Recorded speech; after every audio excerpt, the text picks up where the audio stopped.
Disclaimer: the information and education material contained herein is meant to promote the general understanding and dialogue of GAN's processing. Such information is not meant or intended to serve as a substitute for a healthcare professional's clinical training, experience, or judgment. For patients and individuals, such information is not to be a substitute for professional medical, therapeutic, or healthcare advice or counseling. For medical issues or concerns, including decisions about medications and other treatments, readers, viewers, listeners should always consult their physician or, in serious cases, seek immediate assistance from emergency personnel. Prescription information, procedures, and use of medical devices information should be undertaken only by properly trained and certified medical personnel. We specifically disclaim any warranties, express or implied, including implied warranties of merchantability or fitness for a particular purpose. Such information is provided, as is, and is believed to be accurate at the time of its publishing, but it is the viewer's job to evaluate the accuracy of any information found in this presentation. Every case presented is of their own experience, applied by themselves for themselves, and it applies to their case only. Every person experiencing health problems should seek professional medical advice and consult their course of treatment with a doctor.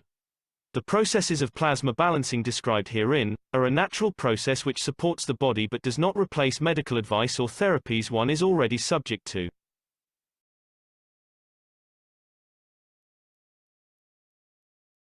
And let's all welcome Alex. We thank you, Alex, for your dedication and to the knowledge and to the different communities around this planet. So thank you very much for joining us and providing a unique universal teaching. And thank you very much for your leadership there, Mark. Welcome, everybody. It's another beautiful Sunday afternoon. And this is the teachings of Maran Tevakoli Kesh, as interpreted by myself here. And so what we're trying to do is to shorten the over 6,000 hours of teachings that we have so that we can help people who are new to the foundation and also help people who are senior members of the foundation to help in explaining this to the new members. And of course, even helping yourselves to understand it even better. So this is the Kesh Foundation Spaceship Institute Teachings on Plasma Science. We're discussing advanced inner space. The subject today is the soul family. My name is Alexander. I'm from Canada. It is March 19th, 2023. This is the Kesh Foundation North America Plasma Education Series. As I said, we've been teaching for many years and trying to condense this teaching into some kind of format here. And so we're on the advanced series that we're looking at. And ironically, today's subject, soul family, is very appropriate because many of us had an extremely long day so far. And the reason for it is because we've actually witnessed the application of the soul family.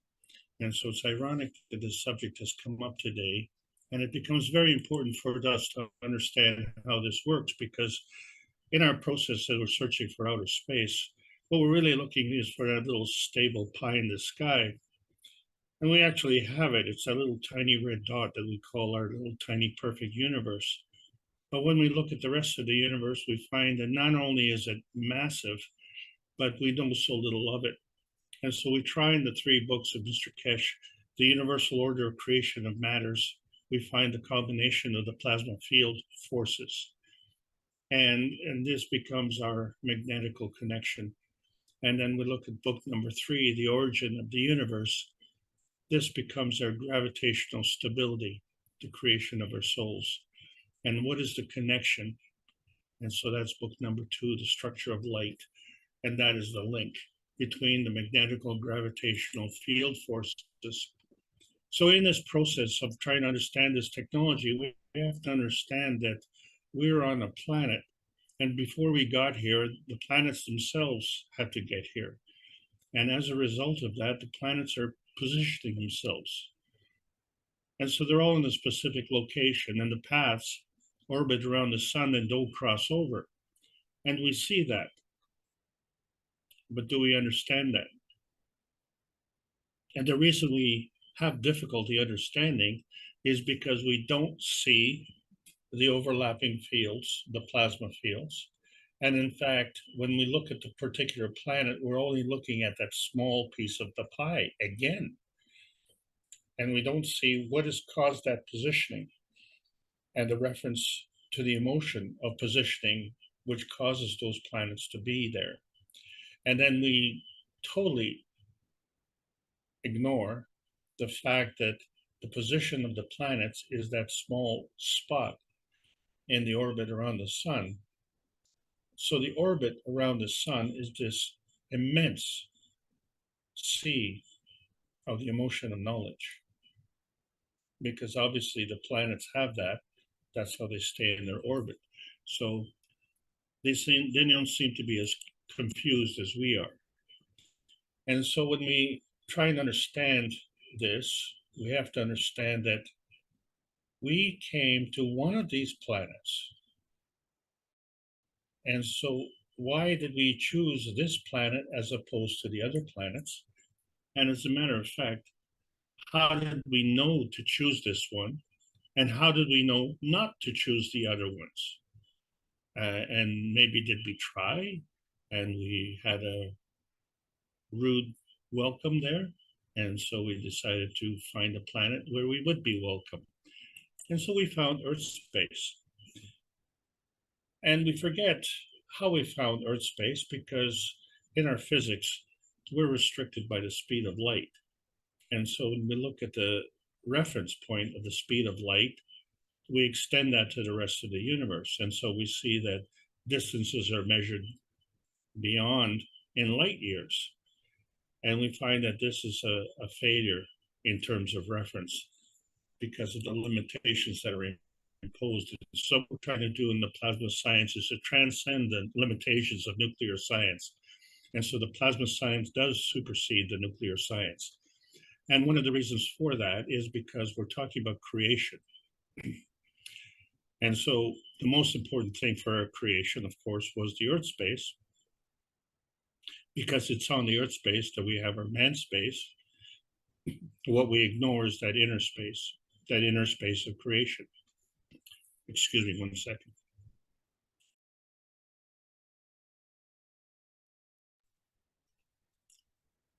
Creation has to do with life. And if it has to do with life, it has to do with growth.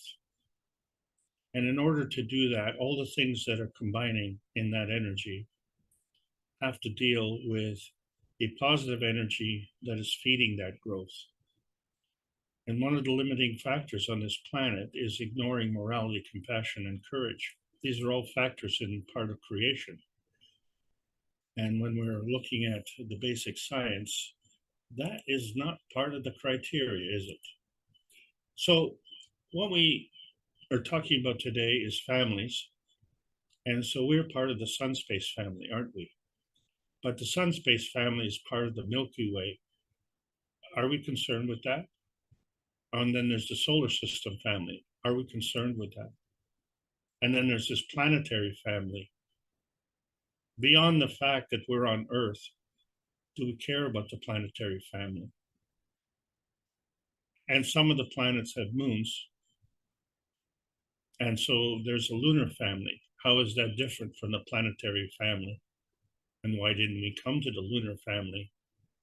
And then, of course, there's a space in between, that in-between space family. So our sun space family really gravitates to the Earth space family.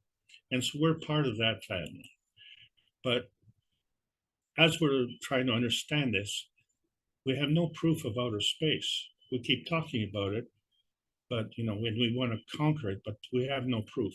The only thing we have proof of is this sun space or this planet space, this moon space, or this in-between space. But none of these are outer space because they're all part of the physicality and governed by the limitations of the speed of light. So to understand the plasma science, we have to go to a proof of concept, and that is the fact that we were born. And we were born by actually making a choice. And that choice was a preference and a sentimentality of coming to Earth space, as opposed to coming to any other planetary space. And then we were born by a method that is using the outer space system. So because we can't explain that, by extension, must be the outer space system. And even still, we're having difficulty of understanding the inner space, which we were born into. And from there, we manifested into this earth space. And then comes the obvious question, is this just halfway through the round trip? And if it is, then we want to know where we came from. And if this is the halfway point, then where are we going after we leave? And so we're enamored to supposedly go into outer space. And do we go as tourists, or do we go as space travelers, or as pioneers? Too many questions, not enough answers. And so we're finding that we're going to be coming up with some answers, because next month we'll be doing flight tests to the moon in Rio. And so part of the problem has been understanding these relationships to all of these families. And so we find that the scientific family community has a responsibility, and the spiritual family community also has a responsibility, but they don't come together. This is where the plasma science needs to come together to add to that knowledge. But then the question becomes, at what rate of change? And so this becomes a very important discussion, because what we're looking at is to implement the peace stone. And so the earth seems to be quite okay with this, because we have the soul of the earth body as a biosphere age, and we have the soul of the earth in the core. And so this becomes the magnetical gravitational relationship, which we a MAGRAV condition. But it's kind of different from the way that we're shaped. So when we look at the fact that the earth is gravitationally stable and has these magnetical and gravitational field forces that work together, how do we work? And so we find that we have this same gravitational stability within our cells. And so our cells are very stable, and this is a good thing, because you don't want to mix up the pancreatic cells with the kidney cells, right? We have enough confusion in the world as it is. So fortunately, the cells have it all organized, and they're gravitationally stable. So we're coming to the unstable portion of it, and that's us, because we have these family of emotions. And as we've discussed in the last few weeks, we see that many of these emotions are actually part of the man space point of view. Is there another point of view? And yes, that is the soul space point of view. And so last week we talked about the emotion of knowledge.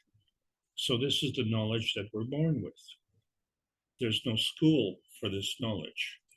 It is shared universally by the universal community to the whole universal community, of which we are part of. And so we find that when we're looking at plasma fields, we're looking at two feeding dimensions. And we say 1 and 1 is more than 2. But this is where one of the problems comes in. Is one and the other one the same one? And clearly they're not. But they're part of the feeding dimensions, and you need those two. And then you get a feedback dimension. And in simple math, you would get an answer. But in the plasma science, you don't lose the 1 and the 1. You still have that, because it's contributing all the time. And then you have the feedback dimension, which is the product of the feeding dimensions. And as we witness this, we become the observer. Well, you can't be part of those 3 dimensions if you're the observer. So we're in another dimension, and let's call it a 4th dimension.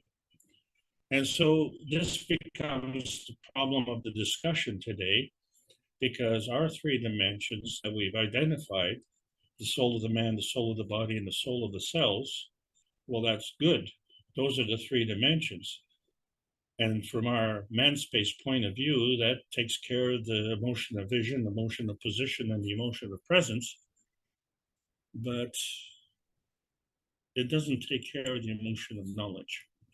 And so all of these emotions are part of the manifestation.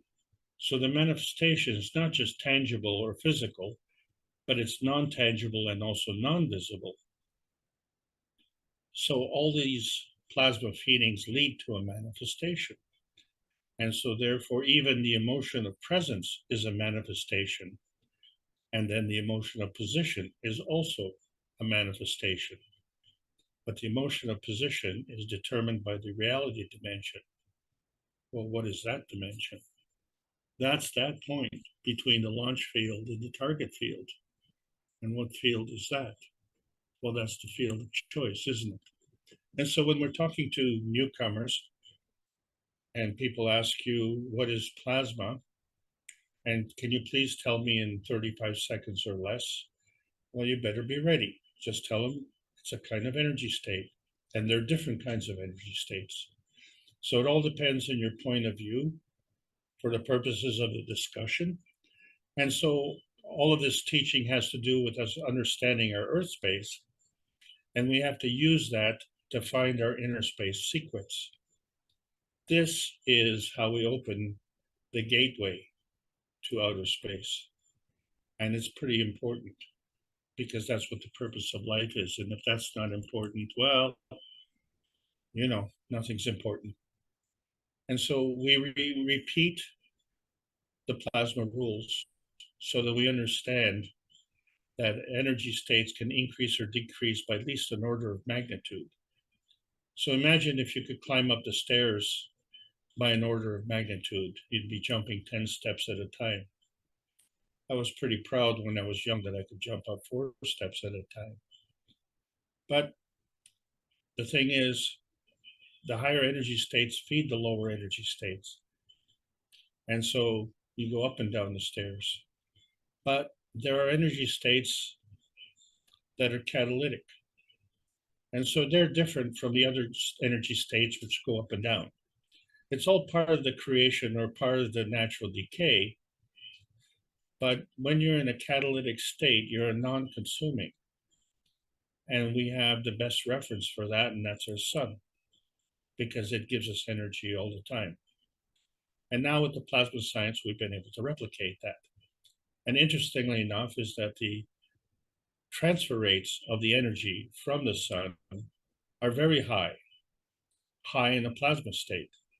And as such, that transfer energy is much stronger by many orders of magnitude than we are, say, on this planet in the physicality, which is in fact the lowest energy transfer state. So if we're talking about physics or chemistry, things like of that nature, physical sciences, we're dealing in the lowest energy state.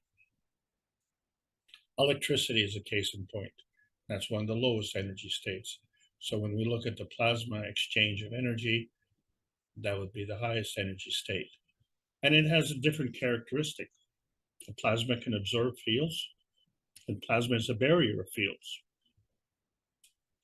So you have to be able to absorb fields, right? Because you as an energy consumer need to absorb more energy so that you can continue to exist. But what energy do you consume? And so you have to be discriminating. And as such, you create a barrier. So you pick and choose which fields you want to absorb. And what is that criteria?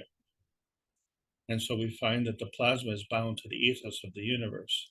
And when we fail to take that into account, then all sorts of problems manifest. And so this becomes field relationship. And so we have to understand how we can enhance this relationship so that it can be faster and it can be stronger. And can we transcend different energy states and multiple energy states?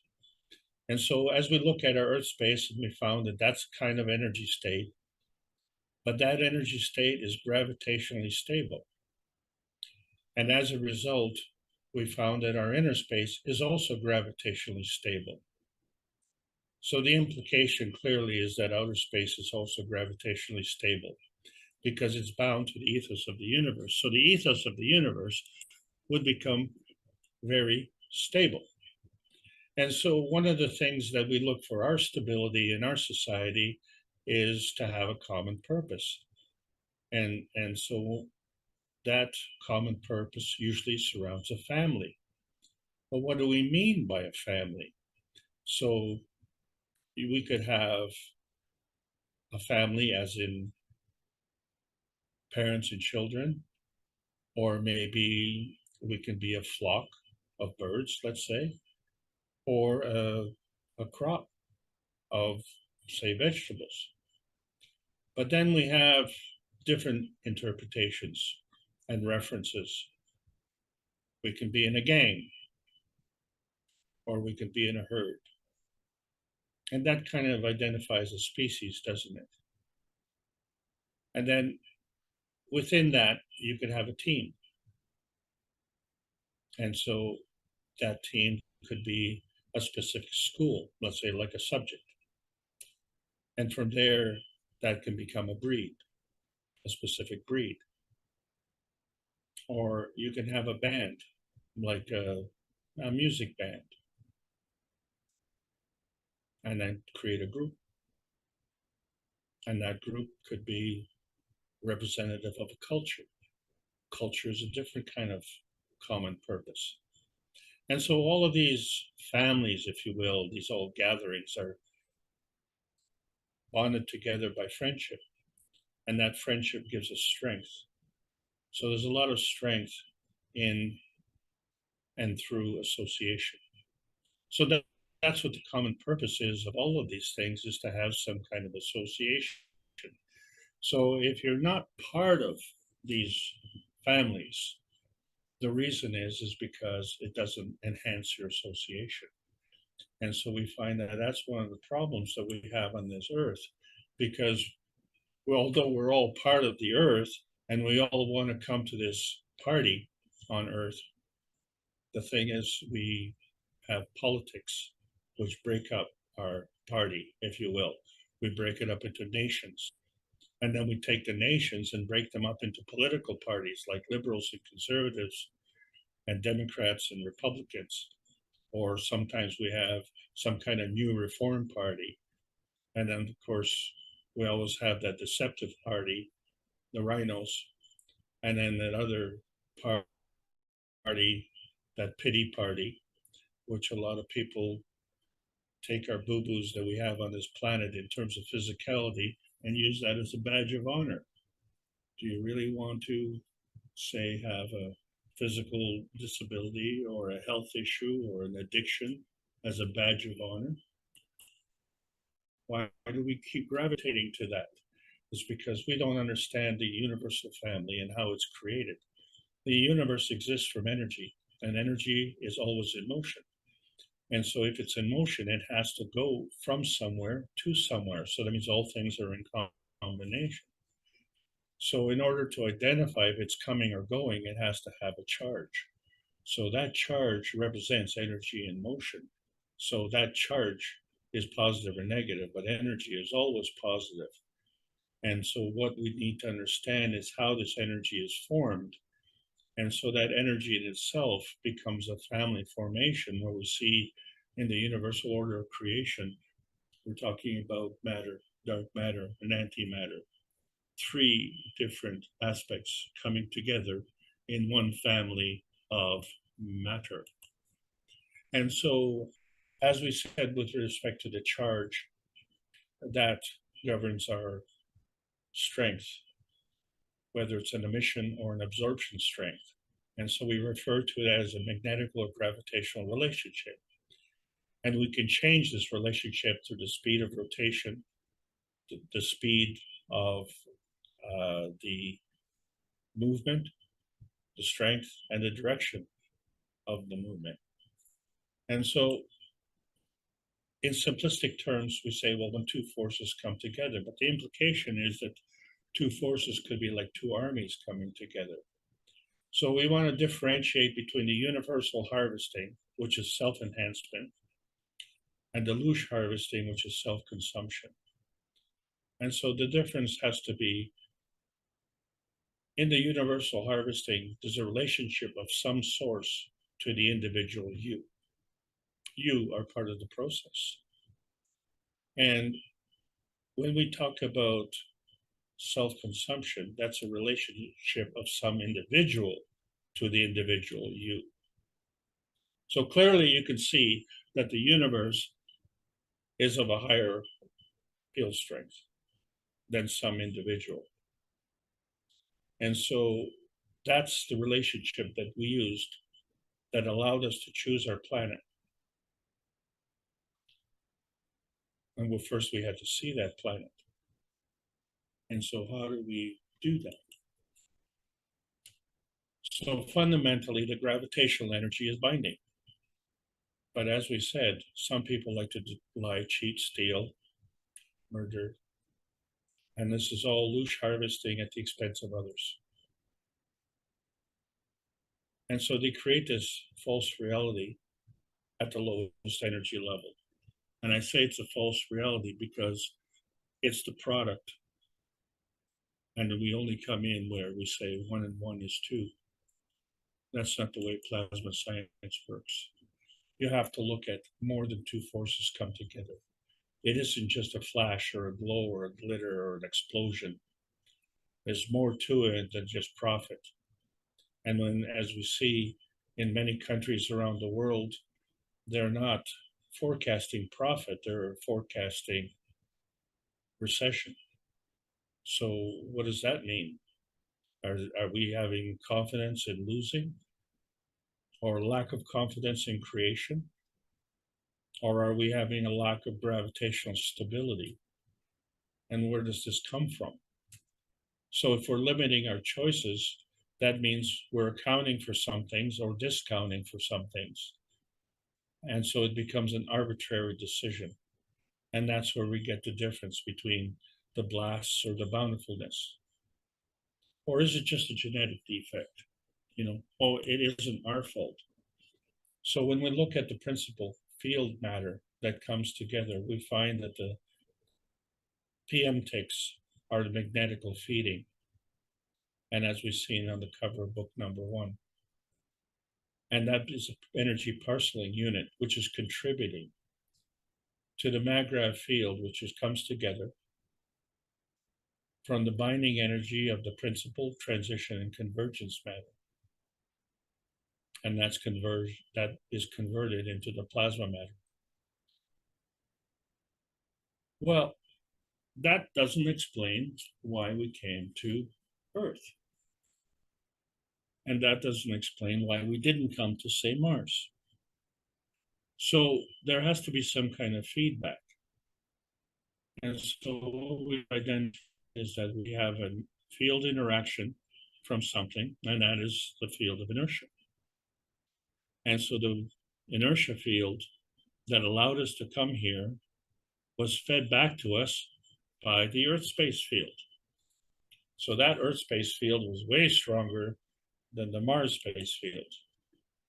And so when we look at the core components and we see that the PM ticks are like an electron because they're magnetical, but then we find that the electron is part of this atomic marriage, which we call an electron and proton marriage, and it's gravitational. And so it becomes a ray. And is that only physical or is it plasmatic?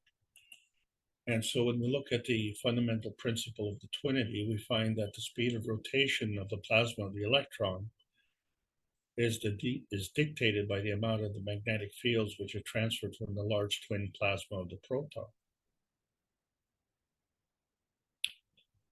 And they make up this atomic marriage.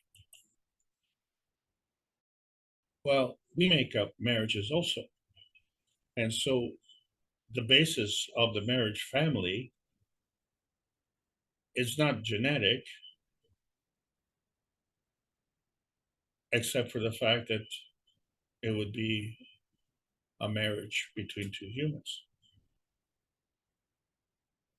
And it's not physical, but it is if there's procreation. And so is it emotional?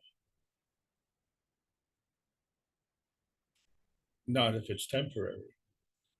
And so the conditions of the marriage family could involve a competition, or it could involve a cooperation. And so what is this link? What is the common denominator here? So if we understand the plasma feeding rule where the higher strength feeds the weaker strength, then we understand that the magnetical force fields are dictated by repulsion and attraction, which we call magnetical gravitational field forces. In simple terms, one is feeding and the other is a feedback.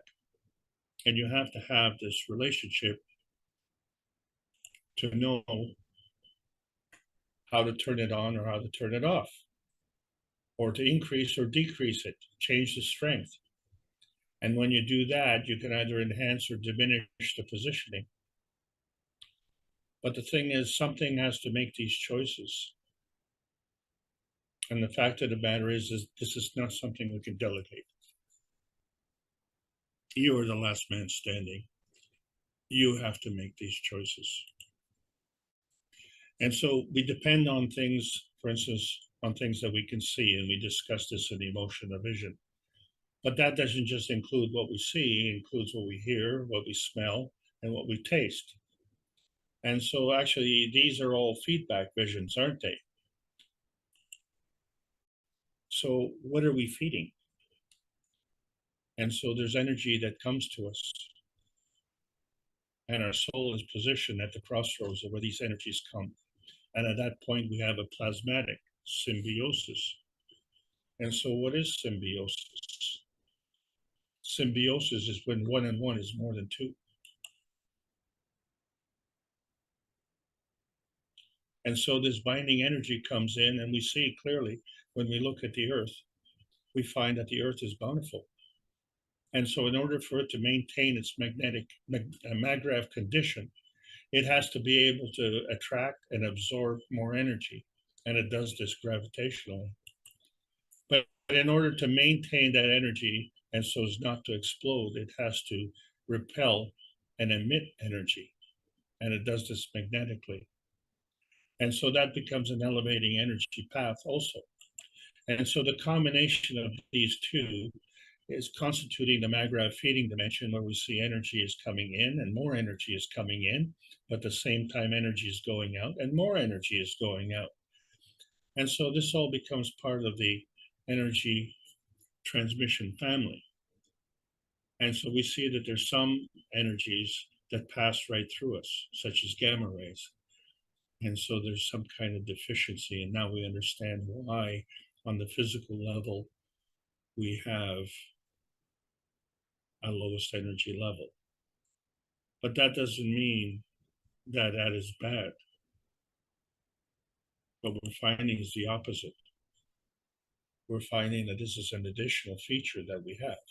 So where's our problem? And so we have to understand that this energy that comes to us is all part of ray creation. And as such, there's an emission and there's an absorption. And it comes emitted from various points, from the poles, from the interaction of fields, and there's absorption from poles to poles, and also absorption across different plasmas. And this is all done at light speed. And we're not talking about the physical light, we're talking about beyond the speed of light, as we know it. It has to be, because you're seeing this. And somehow this information got to you before you're seeing this, because we see that when we're looking at the rugs and the clothing that was handed down from the Atlanteans. And these stupid people blew up their place and sank into the Atlantic Ocean.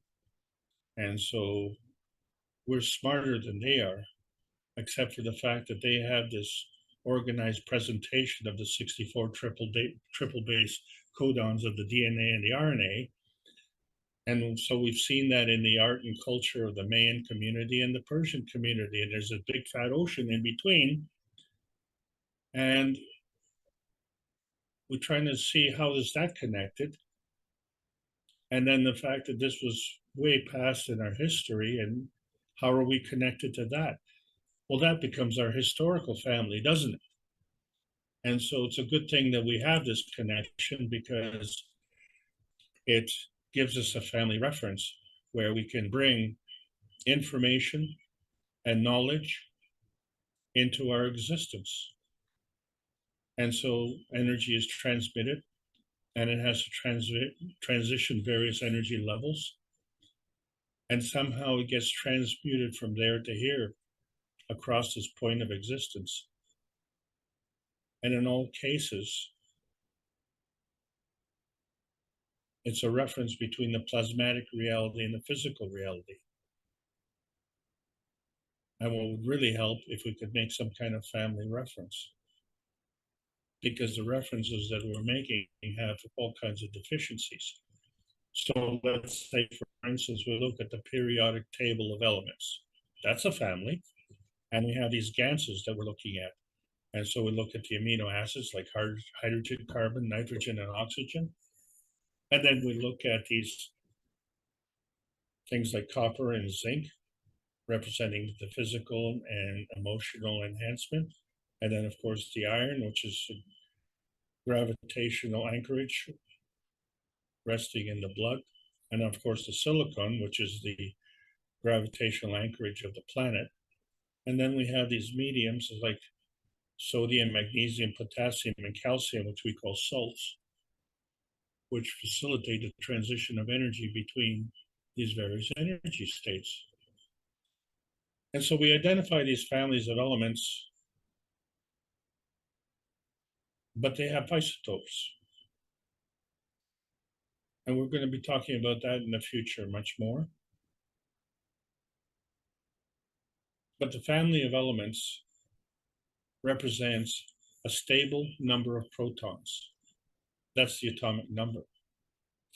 And so a stable number of protons has a stable number of electrons, and they are equal. And if it's a stable member, if it's a stable family member, then it has a stable number of neutrons, which equals the number of protons, with the exception of hydrogen, which doesn't have a neutron. Oh, okay, small details. But then we see that the number of neutrons can vary. And so when we're discussing a family of elements, we're talking about the stable part of it. And so we see that the number of neutrons can vary more or less than that stable number. And so if it's, shall we say, an unstable number, then that is an isotope. And that's what that means. So for example, the mass number is the stable isotope that identifies the family. So the stable part of carbon, for instance, is carbon-12. But there's carbon-13 and carbon-14. These are isotopes. So the carbon is a stable family. But if we look at the mass number, and that is not a family, because here we see that there's a carbon-14, nitrogen-14, and oxygen-14. Well, 14 happens to be the stable family for nitrogen. So the carbon-14 and oxygen-14 is the isotope. So really, the confusion here is that the periodic table of elements is a family of elements on this planet. But there's varieties, so that there's other criteria. And so is it genetic? So when we look at the parents and the children, we say, well, that's genetic, isn't it? But if we look at the parents and how they come together emotionally, that's not genetic. Or is it? Well, what about if you have an extended family, right? It's not part of your direct family. So, it could be like aunts and uncles, cousins. Or how about part-time lovers or adopted children? They're not genetic, is it? So we can see that there's an RNA modification, but that comes from the universal energies. So you, as a person, would have an RNA, and your partner would have, your family partner would have an RNA. And so the two of them, as they come together, you have an adaptation of these universal energies, and you're sharing that. That becomes part of the inner space spectrum, that feeding radiance that comes out of the family. And so the offspring becomes the DNA and the sharing of the adaptation of the earth space energy. It's representative of your inner space spectrum, and it's a feedback radiance. And you need that feedback, right? How did you know? So therefore, as part of the knowledge, which is part of the emotion of knowledge, is this energy feeding back. And this energy feeding back comes from an energy feeding pack. But it's a two-way street. The one energy is higher than the other. So that gives you a direction. Regardless of which direction, it's gravitationally stable, isn't it? And so we find that life on this planet is actually radioactive. And it has this gravitational stability. It has this foundational emotion, which is far more powerful than the physical gravitational stability.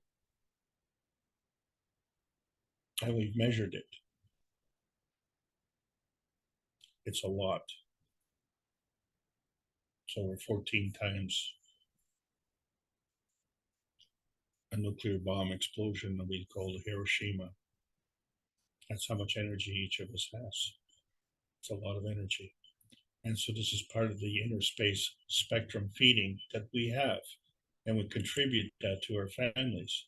And as we contribute that, then the family itself adapts to these earth space energies. And it maintains a gravitational stability, which is representative of the foundational emotion. But it becomes an inner space feedback. And it too is radioactive. So 1 and 1 is not just more than 2, it's more than a lot. Very, very synergistic. And so we find that all of this part of the creation, this plasmatic symbiosis, is energy and motion that is coming from the universe. And so we have these various PM-TIC rays, like X-rays and gamma rays and cosmic rays and all sorts of rays, not necessarily visible. So if we're trying to keep things simple, we look at our biological family and we say, okay, well, there's a genetic connection. Yeah, I know the basic family started on an emotional basis. So you have the grandparents, they started on an emotional basis, but you're an offspring, you're a genetic offspring, and then the grandparents of your partner, well, they're an emotional connection, but you're a genetic offspring. And then the two of you have an emotional connection, but you transfer that genetic to the grandchildren, your children. So that's a very simple biological family, and it seems to work very well. But in reality, when we look at our society, there's things like divorce and death and partners break up or partners make up. And so we may have more than just a pair of grandparents. And we may have just more than just a pair of parents to the children. And as a result, we may have more than just a physical family from the one section, but we can introduce another family from another marriage. And then where's the connection? And so as we said before, this becomes the emotional connection. And it becomes a matter of choice, doesn't it?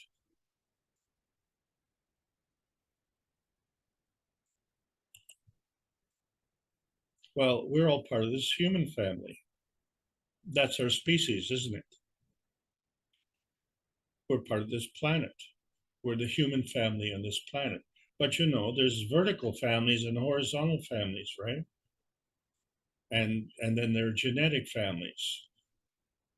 And then we find there's also genetically modified families. So the thing is that there is a maternal RNA and a paternal RNA. And they're different. But as a species, the maternal RNA dominates the human family. And there's a connection. But that's not the way we look at our society. You know, we have other criteria like the racial family. And, you know, let's look at a few examples of a racial family. Let's say, since this is part of the North American group, let's say you're born in England but living in Canada. Well, the English speak English, don't they? Also do people in Canada. So it's part of the same language, isn't it? So it's an English language family. Okay, that's cool. But what happens if you are living in Canada, but you're born in Africa? Well, now you can't say that it's the same language. It's two different countries, but it's also a different language. But what happens if you have an interracial father, but you're born in Canada? So you not only would have a different language, but you could have a different culture. But what happens if both parents are interracial and you're born in Canada? So now you have different genetics. So all of these examples, you could say that you're Canadian. But really what it goes to show that as a nation, Canada is just a land of immigrants. So what is the family connection?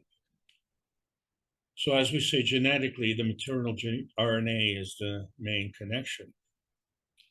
And all connections that derive from that are like an emotional connection, such as marriage.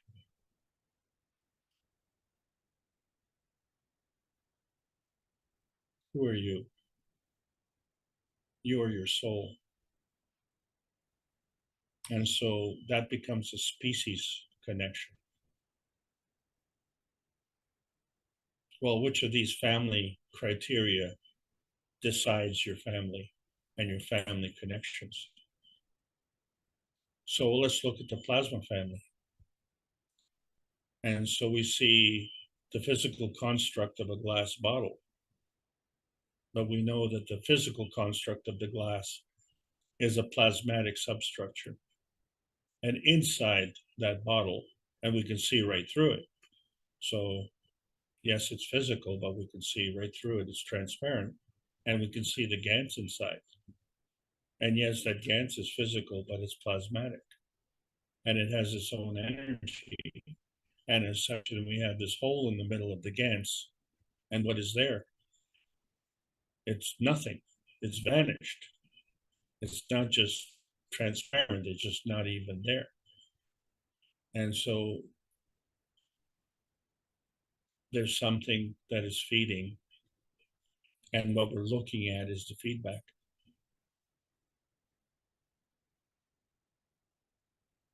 So we can see the energy in motion, can't we? That's part of the plasma family. So we have to trust in that family, because the believing is not just in the seeing, the believing is in the knowing. And so when we look and create the cups of life, and what do we find? We take the three elements, the nano-coated copper, the plain copper, and the zinc plate. And we were able to create not just more than two, but CO2 GANs, calcium GANs, zinc GANs, copper GANs, amino acid GANs, and water GANs, all of which are in a plasmatic state of a higher energy state than the physical state. And collectively, each cup, when we're looking at the cup of soul, which includes the cup of soul, the cup of emotion, and the cup of physicality, each one has a magnetical gravitational relationship and a soul. And then collectively, as a family, they have a magnetical gravitational relationship and a soul. And it's representative of us. So we too have a magnetical gravitational relationship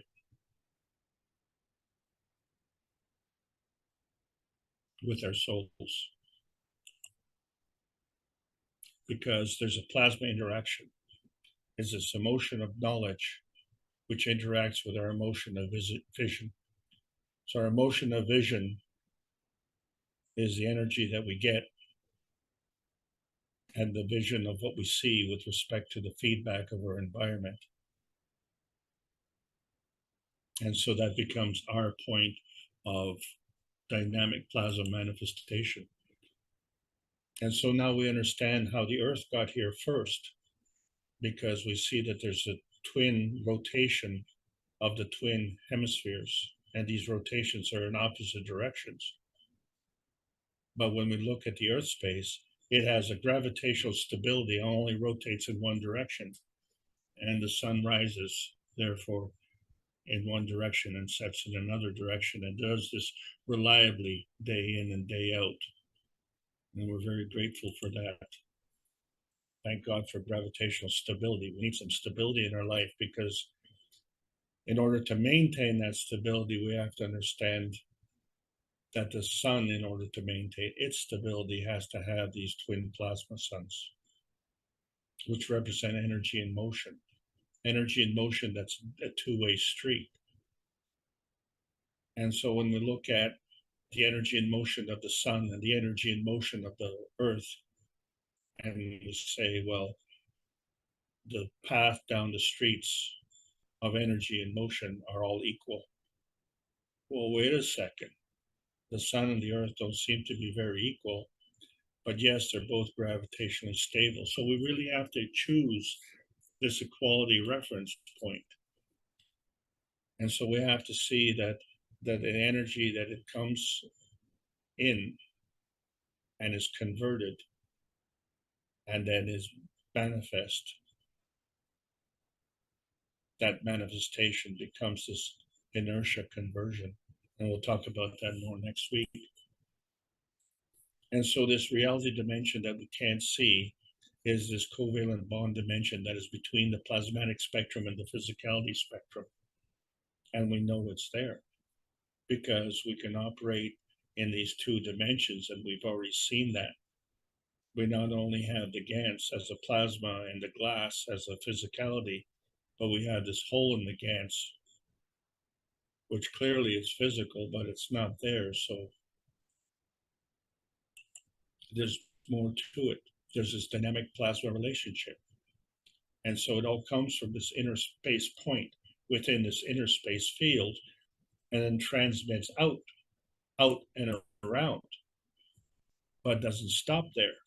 So when we look at the sun, for instance, it also transmits from its sun space field from that point within that sun space point, and it transmits to another plasma field. But which plasma field? Because clearly we have more than one planet. And if we're selfish, we say, oh, you know, the sun's giving us all this energy, and we're so grateful we have this wonderful Earth space. But then we would have to discount all the other planets, wouldn't we? And so we don't want to discount them, but we weren't born to them. So all the planets are equal, but not in our decision-making choice to be born to this planet. because we made a dynamic plasma family relationship. And so there has to be a family reference. And so that's the reality dimension that goes from one family to another family. So really the sun space is part of our family, and the earth space is part of our family. And so we have been part of that feeding and feedback radiance. We're part of that reality dimension. We're in that fourth dimension because we're the observers. And so this is representative of knowledge in motion, as we've discussed last week. So now we understand that the energy that is coming to us is coming from some family reference. And as we emit, it's going to some family reference. And so in the process, we take what we need and we give what we do not need. And the idea is to enhance your soul, and that's what we absorb. And then the idea is to emit, to enhance other souls, because we're all part of the same soul family.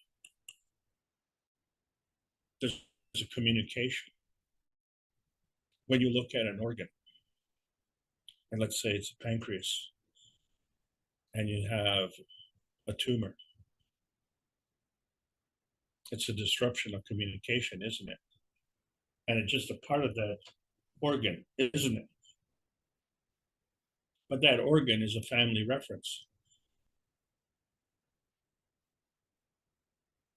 The organ is the family, and the tumor is just part of that family.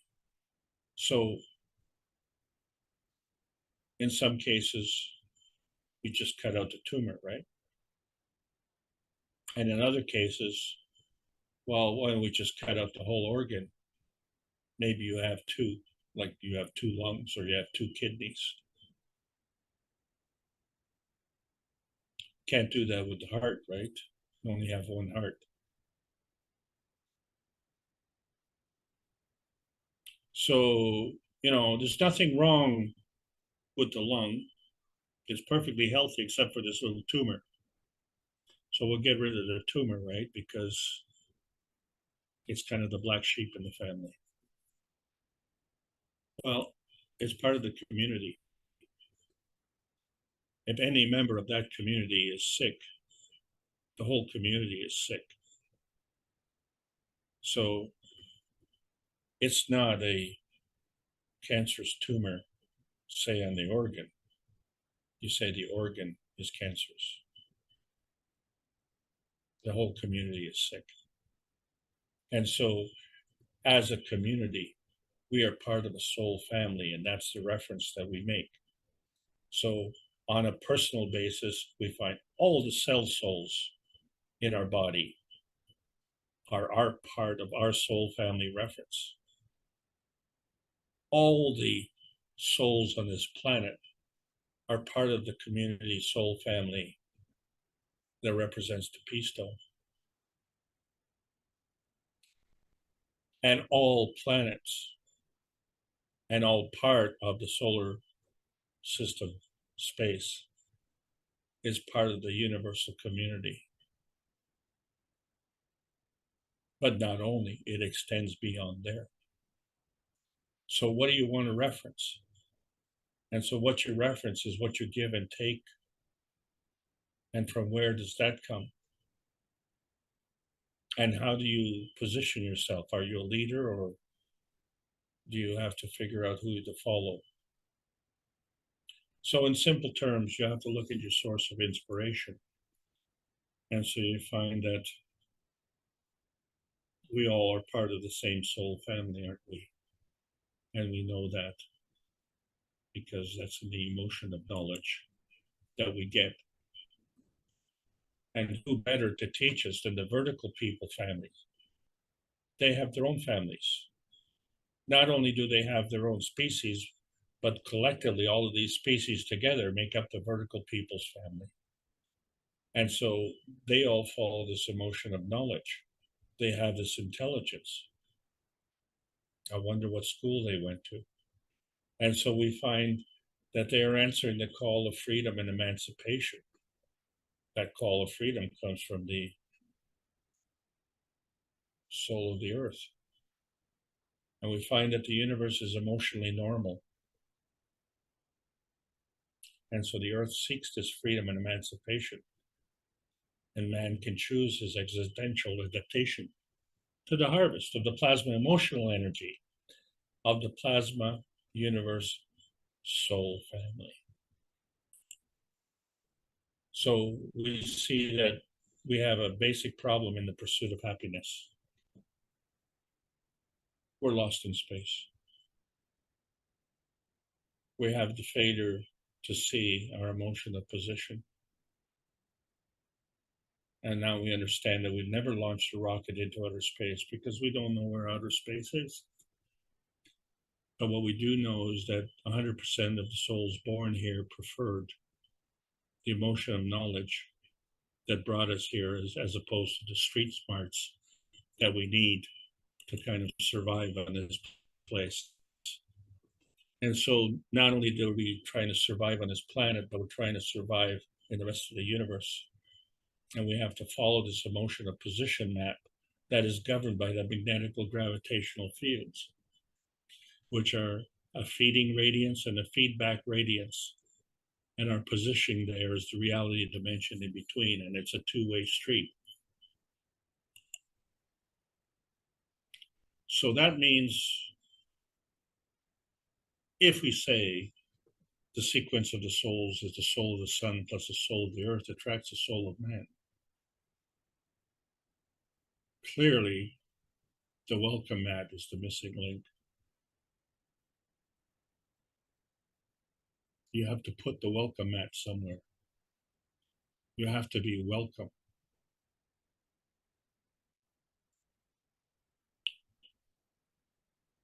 You're not a barbarian. You're not a terrorist. You're not a bully boy. What we're discussing is the matter plasma dimensions, the physical state, which you can touch, and then plasmatic state, which you can't see. And then we find 1 and 1 is more than 2. And so that gives you all 3 dimensions and say, well, it's a kind of genetic feeding, but in terms of feedback, it's kind of a genetic modification, isn't it? And so which dominant state are you?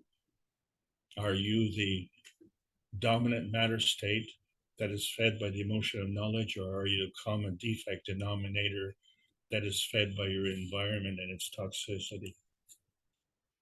And so in this process where we're searching for outer space, it all has to do with a manifestation point, but a specific kind. And that is the physicality, which is the lowest energy state. And so to differentiate, that's part of materialization. And so what we really want to do is to transition from dematerialization to materialization and back again. And so we have to understand how to cross this reality dimension from this transparency point to this manifestation point. So how do we get here? So we have to have this planet soul priority, don't we? Because the here has to be here before we get here.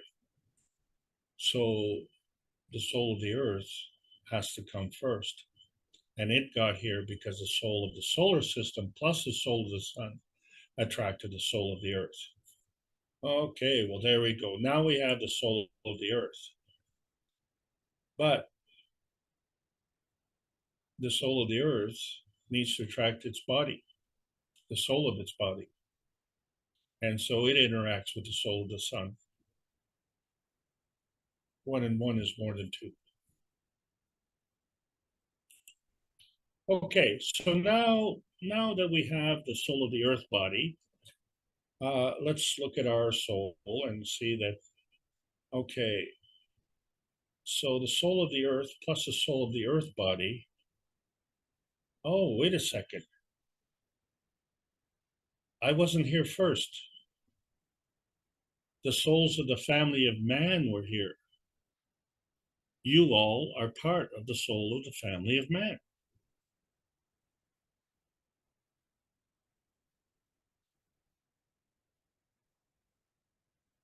the souls of the family of man all came to Earth. They didn't come to Mars. Well, that makes life a lot simpler. Okay, so now that we have the souls of the family of man in conjunction with the soul of the earth body, now we've attracted the souls of the family bodies of man. Okay, so this is where the soul party reference comes in. Yeah, let's have a party. And so now, if we are attracting the soul of man, we have to understand that it's the soul of the earth plus the souls of the family of man that attract the soul of man. And so now that we have the soul of man, it can interact with the soul of the families of the bodies of man and attract the soul of your body. Well, this is good. Now we have a family. Now we have an association. And so the party continues. And so we find that in Earth space, now that it has a soul of the earth body, it can interact with the soul of the sun body and manifest the physicality of the earth. Well, let's get that welcome mat out, because now we can talk about the humanity reference. And so it's the souls of the family bodies of man with the soul of the earth body that manifests into the family bodies of man, the physical family bodies of man. Okay, well, this is a good thing, because in order for me to be born, my parents had to be here first. And before they came here, their parents had to be there. So, okay, this is starting to make sense. So therefore, now that we have the souls of the family bodies of man and the soul of our body, now we can manifest into the physical body of man, and therefore we can be born. But we're not born as adults, we're born as babies. And so we will find that we as adults can also then travel to Mars, and we'll also find that out in the next month or so. So our whole focus has been on man space and understanding man space and the different energy states that occupy our man state. But man state in man space is only one point of view. What we have to look at is our man space and its construct. And so we see that, well, if 1 and 1 is more than 2, and as observers, we're not part of that, and the soul of man is you, so you're not part of that. So to be part of that, to bring in the soul of the cells, we have to bring in the soul of the body. But how did the soul of the body know to come here? So it had to interact with the soul family. That's the family reference field. So our plasma fields had to interact with the soul plasma fields, which interacted with the Earth space plasma field. And then specifically on that Earth plasma field, we had our various target points. And so we all came to that point. But the communication continues. And we all communicate with our Earth soul. And since we all communicate with that, then we're all part of the soul family. So in fact, the soul family and the Earth plasma field connect and make the peace stone. And so that's the reality dimension. And so we find that the outer space is not a place. It's a method of energy transfer. It's energy in motion. And we have to understand how to do that. So when he created the cups of life, we understand that those weren't cups of the pandemic. They represented that core space, our inner space, and our emotional strength, and how we adapt to our environment, and the fact that we can, and we're the last man standing. And as we want to cross that peace bridge, we understand that our vision comes from the emotion of knowledge. And what we do know, why we came to the Earth space, is because the landscape on the Earth space is heaven, and our dreamscape is peace. We're inherently peaceful. And so wherever we came, that's where we are, and that's who we are. So there's a problem. Science needs to meet the soul of man for peace, because the universe is peaceful. And so what are we seeing? We're seeing the building of a new family. Well, it's not really a new family. It's a new family that has new awareness. It's really an old family. We've known this all along. And now that we're in the post-December 16th era, we have choices where we can transmute from outer space to this bountiful space of Earth space, and we can do it gracefully in that sweet space of our inner space. And so on March 24th, we're coming to a very pivotal time, a time when the world leaders need to be introduced to the true power of the emotional knowledge of our soul family. We carry that knowledge, and we're part of that family.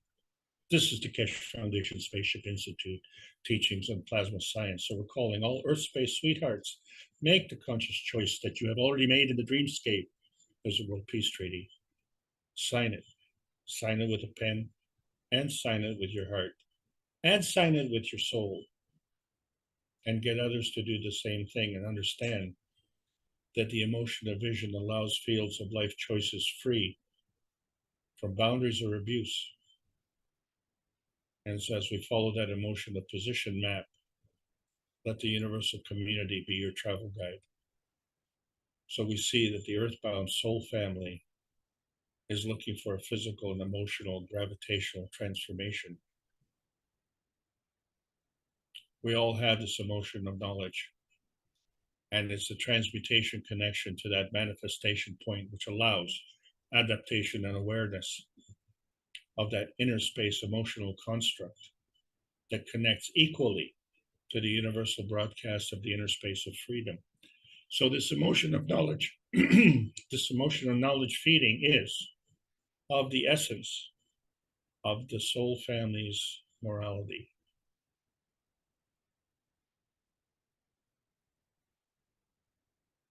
Emotional knowledge is the feeding, and it's the essence of our morality. So choose wisely and dare to dream, because the plasma science needs to continue to be delivered in exchange for peace on Earth. So welcome to the outer space age. And that's the end of the lesson today. I hope you enjoyed this trip. Thank you so much.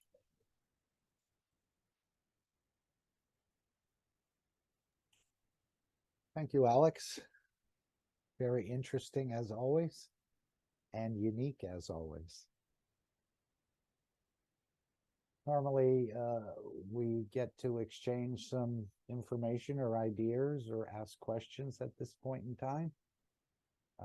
Alex, are you up to answering any questions? Yes, I am willing and able.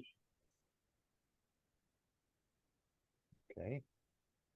Well, why don't we open up the floor?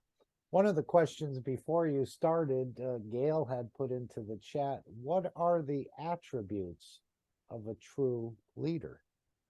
Now, she answers herself by saying humble, but there must be more to a true leader than just being humble.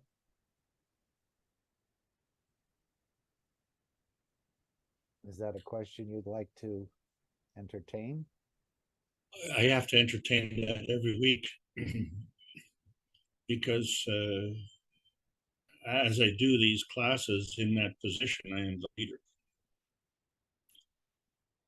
But if I am the leader, it's because I have something to lead you to. But once you get there, then I'm no longer the leader, am I?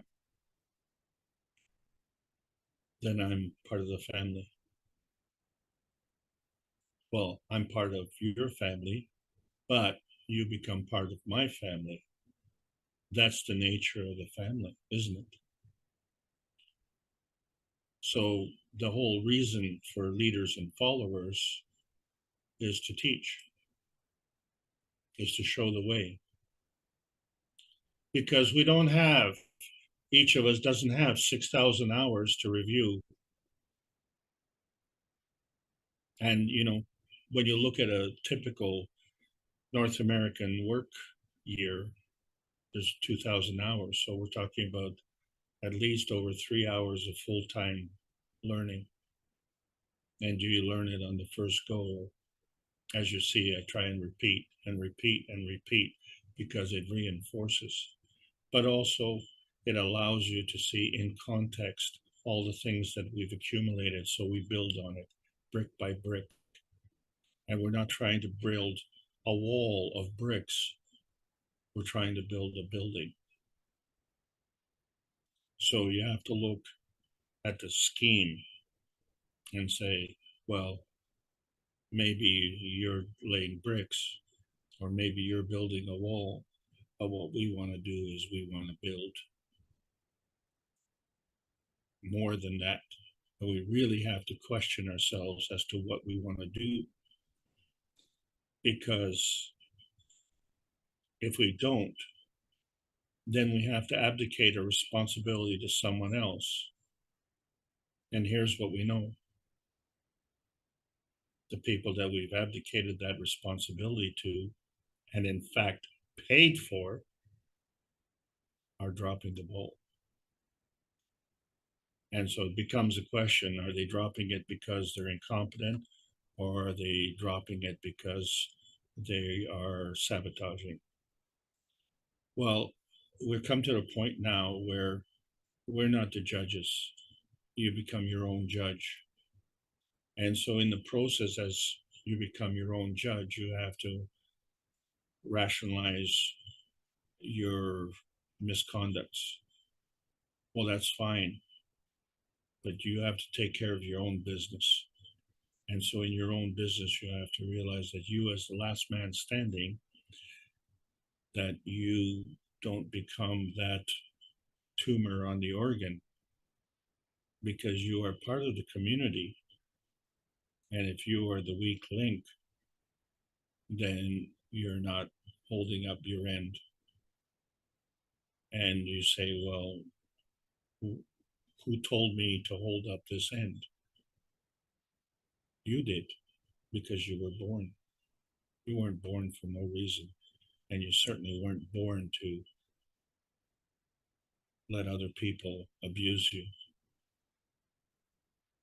And so we have a lot of abuse in a lot of different ways, and we call that addiction. But what is the result?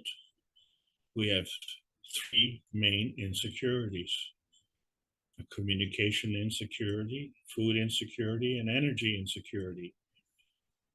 Well, we're in the process now where the book of excuses has been closed. And we not only have the ability, but by extension, we have the responsibility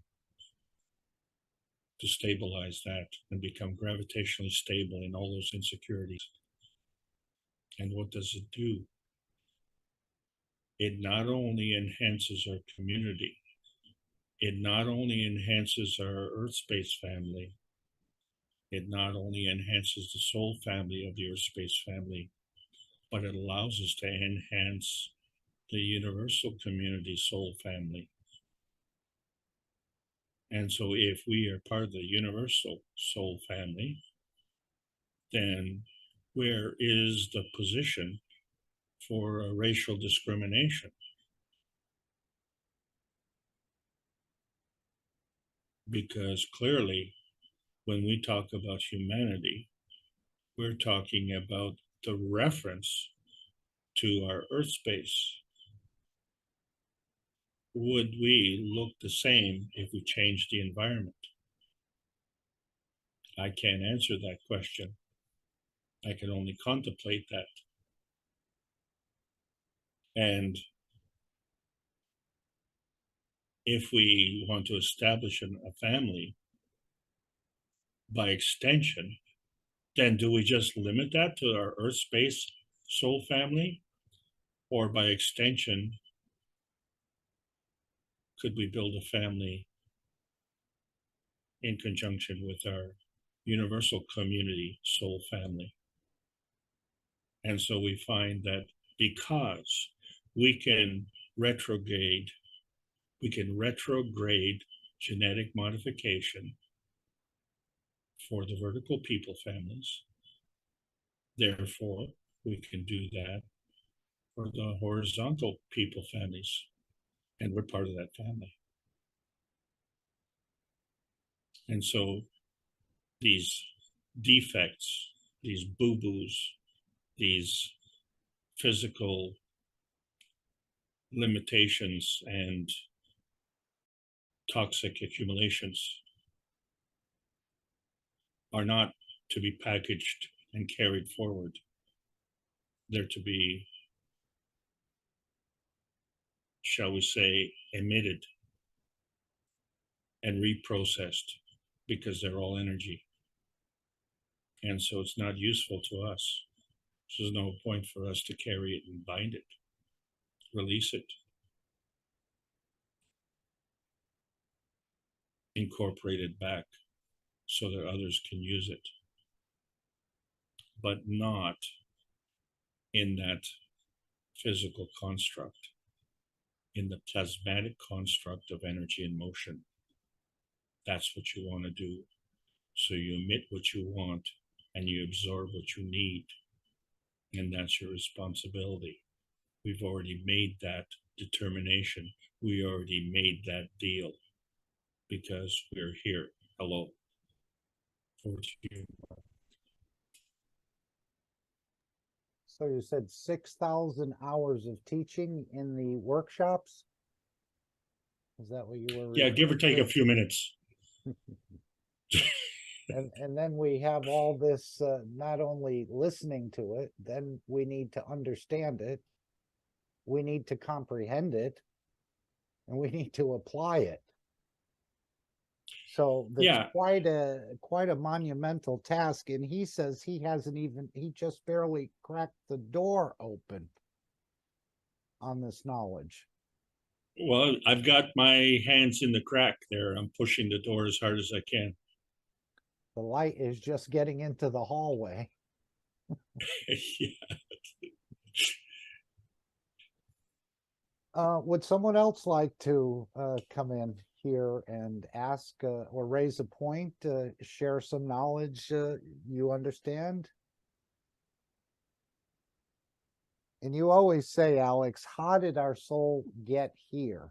Why didn't it go to Mars, or why didn't it go to Jupiter, or Yeah, why yeah. did it come here? Now, Mr. Kesh said in this last workshop that why was your soul created here at this time and not 100 years before or 100 years after? He was saying it was to witness the biggest change that humanity has ever gone through. So was our soul created here, or did we ask permission to perhaps share physicality with another? Or Of course. Yes, you're 100% correct. Because then that's the point. That's been part of the missing link, that welcome mat. We have all created a welcome mat for the new souls to come to this planet, because regardless how bad the situation is, and we don't want to focus on the problem, we want to focus on the solutions. And one of the ways that we solve things, we know the joy that we get when a new baby comes into our life, right? Because they don't have the baggage that we have. So it kind of gives us hope and inspiration, doesn't it? But now, if we understand the difference between the physicality and the plasma reality, we see that the way we bring new souls into this planet can also be enhanced so that we avoid this kind of misconduct that we have on this planet. So two things. We don't want to feed the misconduct of this planet by bringing new souls in the same way. And we don't want to feed the misconduct on this planet by participating in their lack of confidence in creation.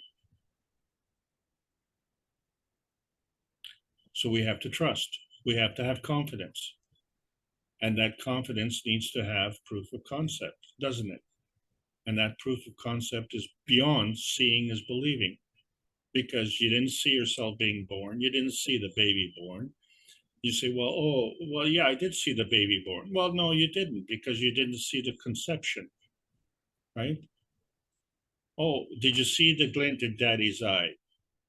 Well, that's how you describe it, because you want to reference something with respect to the physicality. But what is that glint in daddy's eye? Was no glint in mommy's eye? So there's more. And when we can't go to our scientific community and get the answers, then we run to the spiritual community.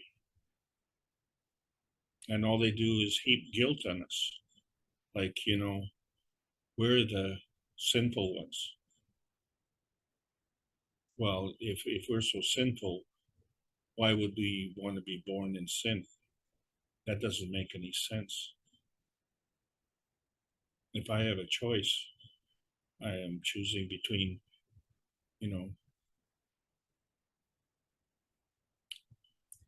the choice is peace and prosperity, isn't it? That's the obvious choice. So what's the problem? I don't think Mr. Kesh is wondering how he got here, but he did raise the question, he said, with his aunt. I don't know if it was his mother's sister or father's sister, where he said he had some evidence and he wasn't sure how he arrived in this particular family. And apparently he presented the evidence to the aunt, but she said she has no idea. I don't know exactly what he was referring to, but I think that was in the last workshop. So well, again, you made a decision to come to a particular family, right? Your parents are part of your soul family, aren't they? You made a decision to come to that family, and that family is already part of the soul family that is part already of the earth space, right? So these energies already existed before they were created here. If you're saying you made a conscious decision to end up in a certain place and position, or was that just the energies deciding that? Well, this is the point. There's clearly more energy in you than there is in a stone. You have a special feature, and that is that you are capable of doing more than the stone. Well, I assume. So this is why we say, when you want to diminish your capabilities, you get stoned. Well, do you want to work hard to diminish your capabilities where we already are working in a lowest energy state, being the physicality? So do we want to hamper ourselves with illnesses and brag about that, or do we want to pursue drug addiction or alcohol addiction? Just all kinds of misconduct for the sake of our existence. Well, we don't need to do anything for the sake of our existence because we already exist. What we need to do is for the sake of our purpose. And so we have to identify what that purpose is, and we really need to be harsh in terms of identifying that. So in other words, we become the judge. And then this becomes a very important thing, because when you defer judgment to others, well, then you're abdicating your responsibility.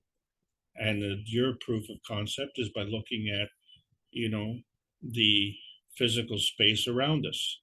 there are no courts and grocery stores and banks in space, and that space is not even outer space. That's all part of our inner space that we can see. Thank you, Alex. I think Dean had his mic open unless he was just opening and closing it. But Dean, did you want to add something? Or... Yeah, thank you, Mark. Thank you, Alex. I was just going to say that in answer to one of the questions that first came up about being a leader. So, and Alex mentioned many things and answered it very well. It's that position of how would you deal with yourself if you ask the questions that that are outside of us. So when we have anything in the matter state that's going on that is affecting our emotions, how do we deal with that inside ourselves with transferring the energy from our thoughts and intentions into our into a soul aspect that will then, like a sun, radiate out. So we become the centralized core, and it's once it's switched on, like a soul, it's constant. And like a sunny day, the clouds that cover the sun, but the sun nonetheless is constantly shining at a certain field strength that creates a cycle of life continuously. And when we start to act like that in our thoughts and intentions, then we naturally become a leader, because others will be bathed within this field strength of the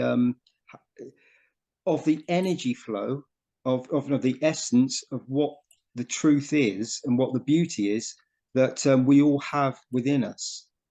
Each and every single one of us has that intrinsic beauty, and once you start tapping in, then it shines very brightly, and you create, as you've shown, thank you, Alex, this peace dome, the emotional knowledge.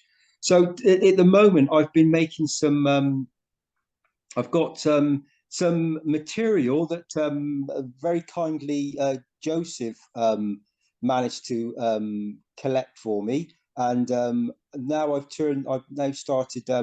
So it's like zinc, and I've had an intention to go to a work position of helping others and spreading the knowledge.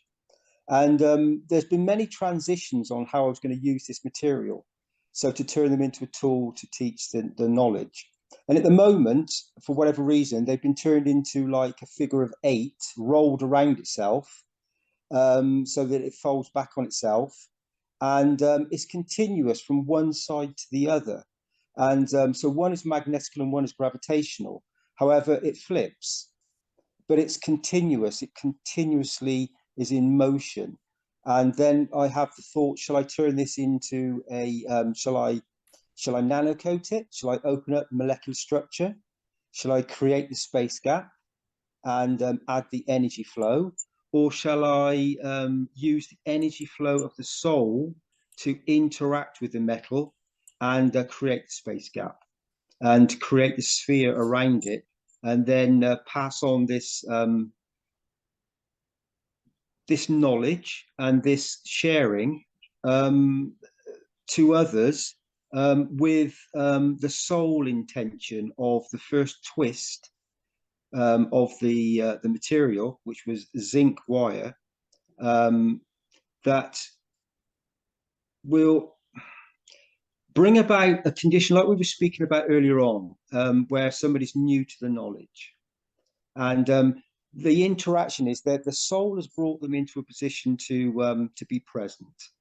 They receive all the wisdom and guidance from all these beautiful souls present, and they suddenly become their own leader. They suddenly understand that once they start interacting with plasma and they come forward, you are a natural leader. And every single soul present is this. there just comes a time, place, and position when you come to understand that you come forward, you position yourself where all the energies and all the souls present understand that you have now reached a position of understanding yourself. And then, as I said, you become this leader.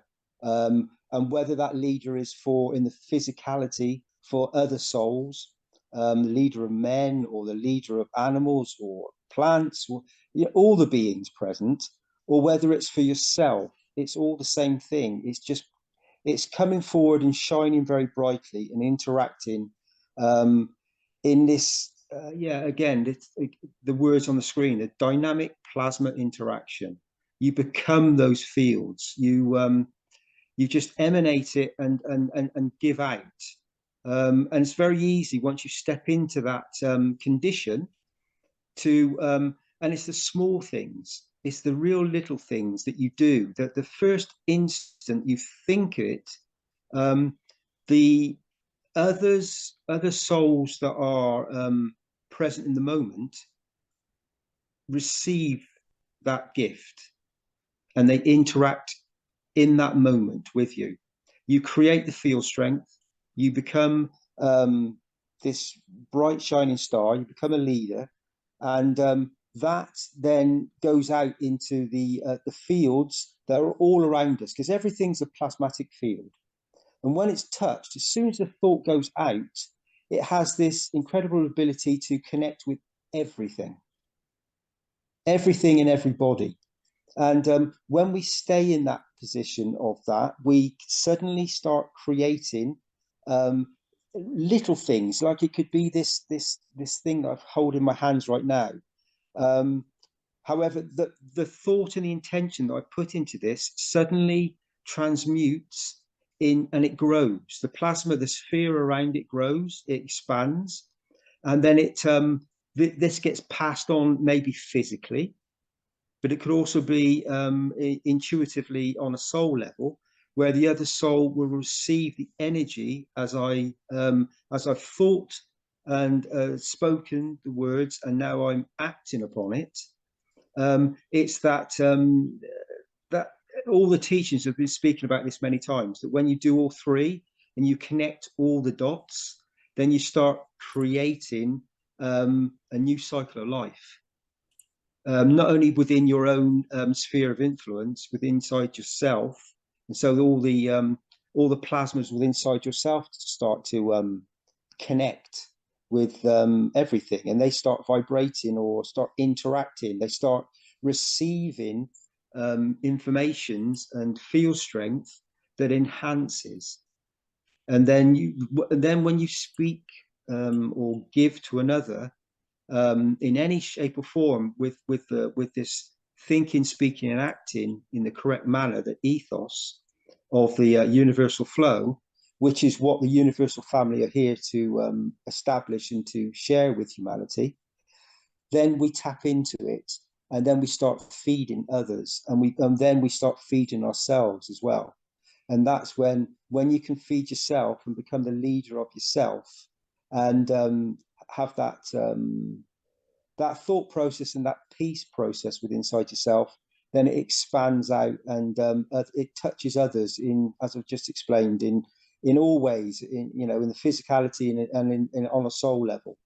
And it is the little things, the little ripple that vibrates out, goes through the field strength of everything around us, and starts hitting the notes. It starts tingling things. It starts a chain reaction that grows and becomes this super plasma, this field strength that touches everything.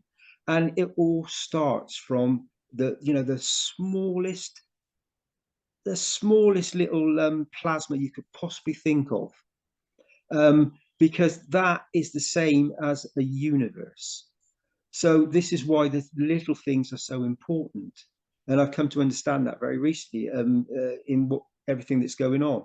It's that when you just do the smallest little thing that gives to another, and you and you become part of it, and they become part of it.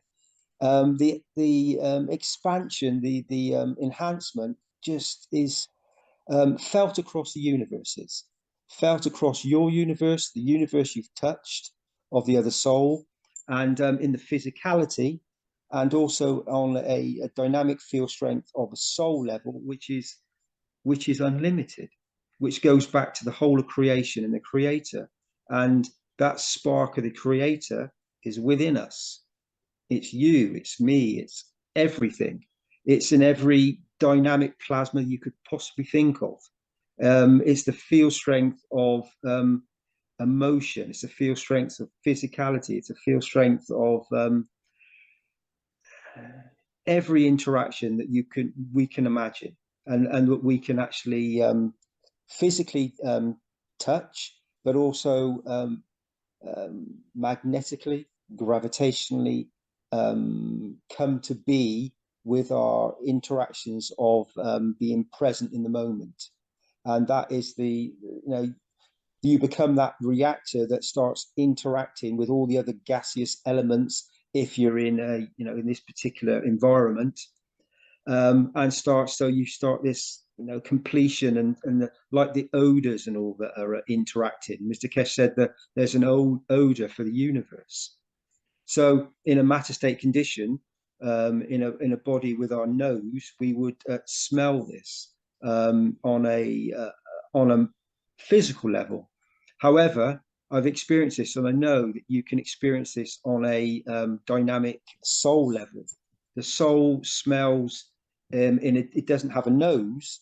However, I've experienced this. It definitely smells this overwhelming odor that is from the creation, and it is quite beyond when you actually first experience it, or not just odors, many other things. There's many ways to experience this, but when you do, it touches creation, it touches you, it touches everything that you're part of, and you become that tiny little bit of a fraction of the point of nothing that is everything. It is the space gap, and it is the creation direct link to the creator and everything that is. And it all expands from 0 point, from that complete nothing is everything, absolutely everything. And so the tiniest little thing that you initiate, that you bring to life with your interactions and your thought, and your acting upon even a word, whatever it is, however you describe it, it creates a new cycle. And from that very tiny cycle, it can be a world, it can be a galaxy, universes, and everything else in between. And also, the more humble you become with it, the bigger it gets. And it really is that. So there's my thoughts anyway. There's some thoughts to do. Thank you, Alex. Thank you, Mark. Well, that was brilliant, Dean. Brilliant.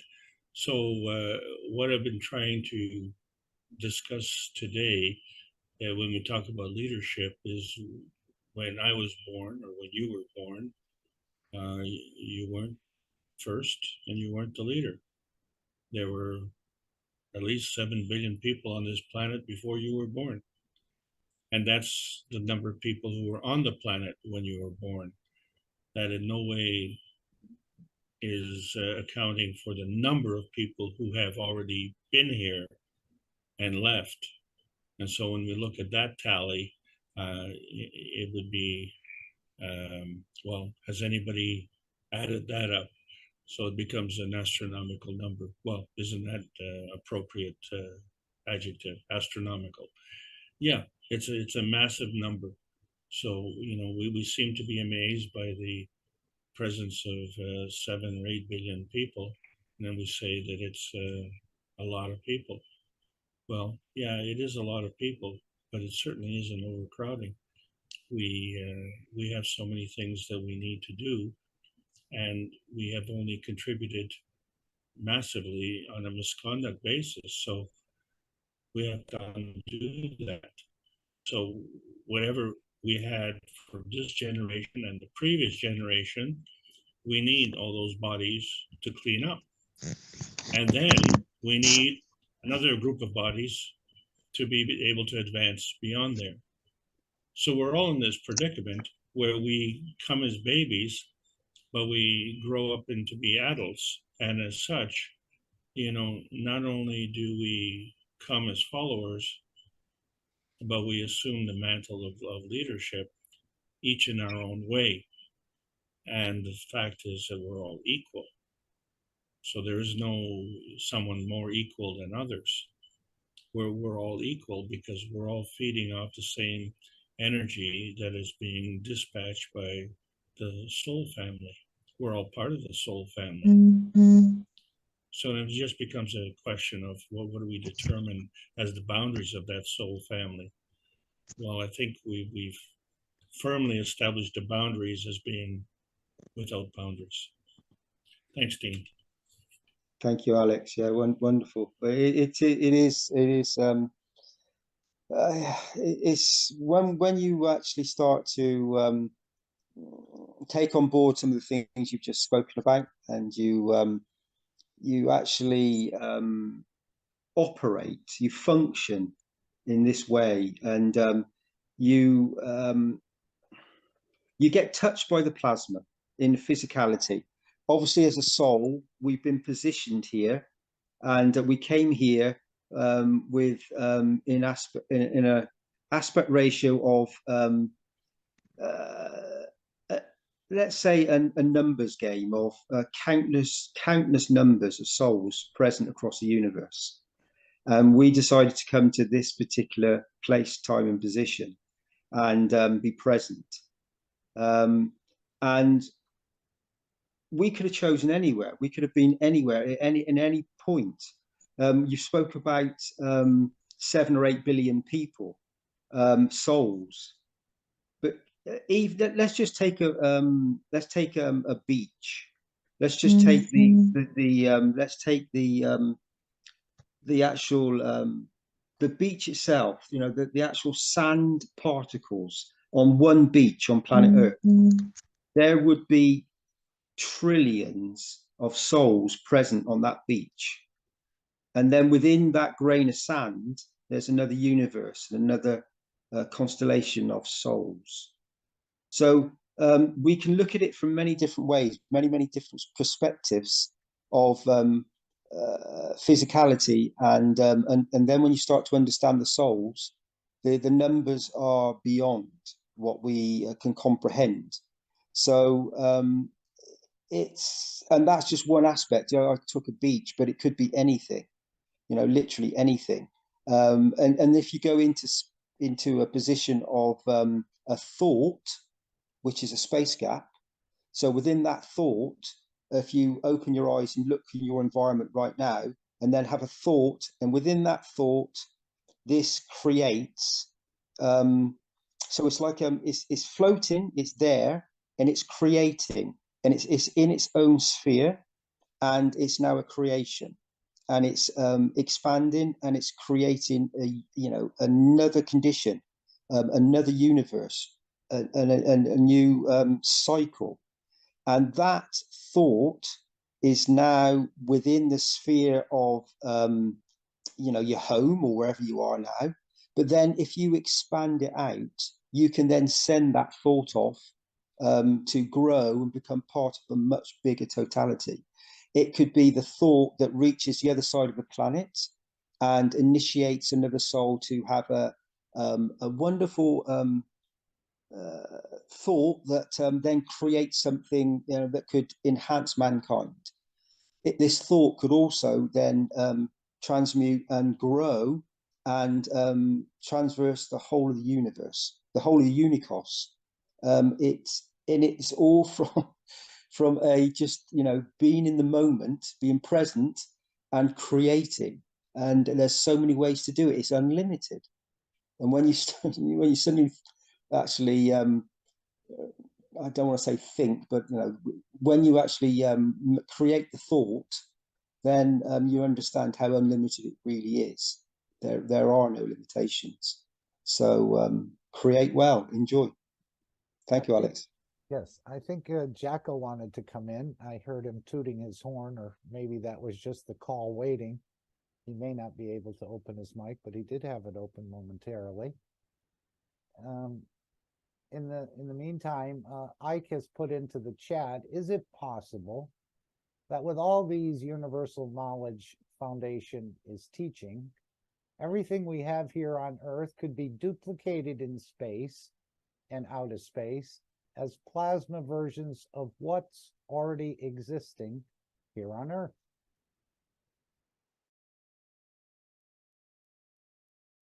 I know Mr. And Kesh, go ahead. an emphatic yes.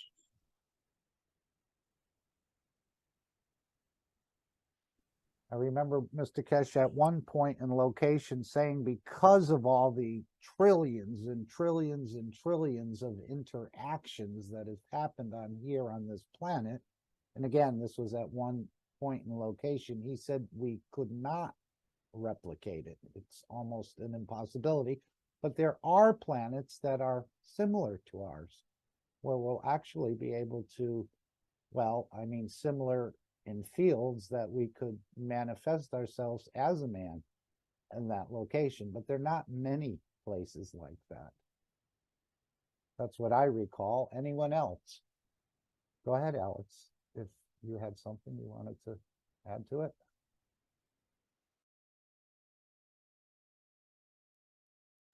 Look, it's Dean again here. Can you? So let's just have a thought and of the peace within this sphere that we have right now in this time, place, and position that we are. So where all this peace, all this balance interacts with itself and starts creating. So on our planet, we have all this nonsense going on at the moment. And we've come to the knowledge seekers are very aware of it and don't do this so much. Many people have come to accept the condition, and as the knowledge spreads, these people become elevated and enlightened to the possibilities. So if we have one thought between us as knowledge seekers to create this peace, and we've been doing this with the peace dome and spreading the Ganses and everything else. But if we are creating this and we are elevating the other souls, as they become part of it and they interact, we're already creating these other worlds, these other places. And another thing that was said, Alex, you said about us coming to here and being born. Born in physicality. But however, the explanation of Mr. Kesh is that we have, physicality, we have a soul of physicality, and we have a soul. So we have this trinity, this condition that is creating in the matter state. However, are we present within that? Even as I speak now, is that something that's here physically in this moment, or is everything around it a creation of a thought from a position somewhere else? How do you see that, Alex? That's a good question. Okay. Do we have any easier questions? No. Okay. No. All right. Thanks, Dean, because it's a very important question, and I think that's why the subject of soul family today comes into question. You see, because if we look at our construct and said that, oh well, the three amigos, our friends. Well, first of all, your soul is your best friend. You know why? Because it's you, and your soul will never lie to you. You know why? Because you'd be stupid to lie to yourself, because you could never get away with it, right? Can you imagine? Oh, you're lying. Oh no, I was trying to hide it. You're trying to hide a lie from yourself. It's impossible. So your soul is your best friend. However, there are other souls. And so what I want to draw the attention to is certainly you have the soul of the body, and you know that because you can go to sleep and your body will be perfectly safe and you can arrive back into your body. So that's you that's leaving and you that's coming back in the morning. So the soul of the body is taken care of. And it's a good thing that it's taken care of because it also has a whole bunch of cells, trillions of them, and each of them has a soul, and each of them is responsible for the health and well-being of that particular cell, but not alone, in conjunction with the community. So the individual cells in the kidney are looking after the kidney soul community. The individual cells in the pancreas are looking after the pancreas souls of the community. So all the souls of the community are looking after the soul of the body community. But this soul of the body community is part of the family of souls of this planet. This is the part that we're missing. So if you would have, let's say, one kidney that was deficient in terms of, let's say, it started to fail for whatever reason, and so you say, well, I have two kidneys. If we were to believe in the strongest is the fittest, then one kidney would attack the other kidney, wouldn't it? But how stupid is that when both kidneys are part of the soul family of the soul of the body? So the essence of the souls is all based on the ethos of the universe, and that is to provide life. So if there is a deficiency in terms of the exchange of energy, then it manifests itself in terms of illness. But if there's a supplement in terms of energy, then it manifests itself in terms of healing. So the healing on a physical basis is already compromised because it's on the lowest energy level. So what we have to do if we want to heal is we have to draw it in from a higher energy source. And the highest energy source within our family is our soul, the soul of man. And so we are in that dimension that we're viewing the manifestation of the physicality, excuse me, which is a byproduct of the combination of the souls of the body of man, the souls of the cells, and the soul of the families of the bodies of man who are already on this planet. Because if you were the last man standing, you have to make that decision. But if you're the last man, you don't want to be standing, you want to leave.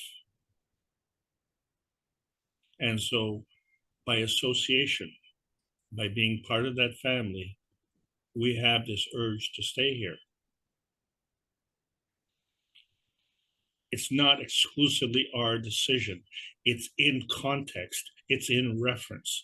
It's in reference to these other soul families because we're part of that family. So it would be like having a sports team and you're all dressed in the same uniform, but one of those is playing for the other side. Well, guess what? He's going to sabotage all the work that you're doing on your team, isn't it? So you find that he's not part of the family. And so when we set up these teams, they're not for the purposes of conflict. They're basically for the purposes of organization, or in terms of sports teams or musical teams, like let's say a musical band or a choir or an orchestra. That is for purposes of entertainment. And so we don't seem to understand the importance of entertainment and the importance of understanding life. Because if we don't understand life, then maybe we shouldn't pursue that understanding. We should just focus all our time and attention on sports activities and other forms of entertainment. And no wonder we get depressed, because it's abdicating our capability to someone else. So in other words, we don't even go on stage. We only become part of the audience. And every time you look at an event, you'll see that there's less people on stage than there are in the audience. It's just the way it works, isn't it? And so the more people that are in the audience, well, technically speaking, I guess the more money the entertainers get. And so this is where the higher energy feeds the lower energy. And then what's wrong with that? The spectators are happy. The players on stage are happy. This is, what you call a win-win situation. And it's done, what do you call it? Welcoming. It's not done by force. No one forces you, let's go and see that musical group. I don't want to. Well, if you don't want to, you're not going. Why would you want to go pay that amount of money and go through all that effort to go to it? And, I have to ask myself the question, because I've seen it. And you take a welfare family, and I've seen it. They've gone from, say, here in Ontario to Quebec, the adjoining province. It's a 3-day trip. There's gas, there's lodging, there's food, and there's the tickets. All of that costs $1,000 for a 3-day trip for a family who's on welfare. And you say, what kind of choices are you making? You're making the choice for entertainment, but because your life is so pitiful, so while you're in this pitiful stage for the other 362 days of the year, you can revel in the memory of these 3 days of participating in the audience of this musical group. And this is a real life story. I was mortified when I seen this, because they don't have any money. But obviously, it's not the money that they have, it's the value that they place on it, and it's what they do with it. And they don't want to do anything with it except to be entertained. So you become passengers, and you become not even a follower. You just become, a drifter. You're just, one of those things floating around in the sea of whatever. And, if we're part of the creator, then that becomes an obligation to us. And as such, then we're exchanging energies with the universe. What happens in that process? We find that the more that we give, the more we receive. So we came here as babies and we grew up to be as adults. So we are more than what we started with. So why would we want to work hard to diminish that? Life is already tough enough, and we need all the capabilities that we have and that we can. So that becomes the difference between being egocentric and being community-centric. Because if your community is safe, you're safe. But if you're safe and your community is dangerous, I don't care how you mask it, you're still in danger.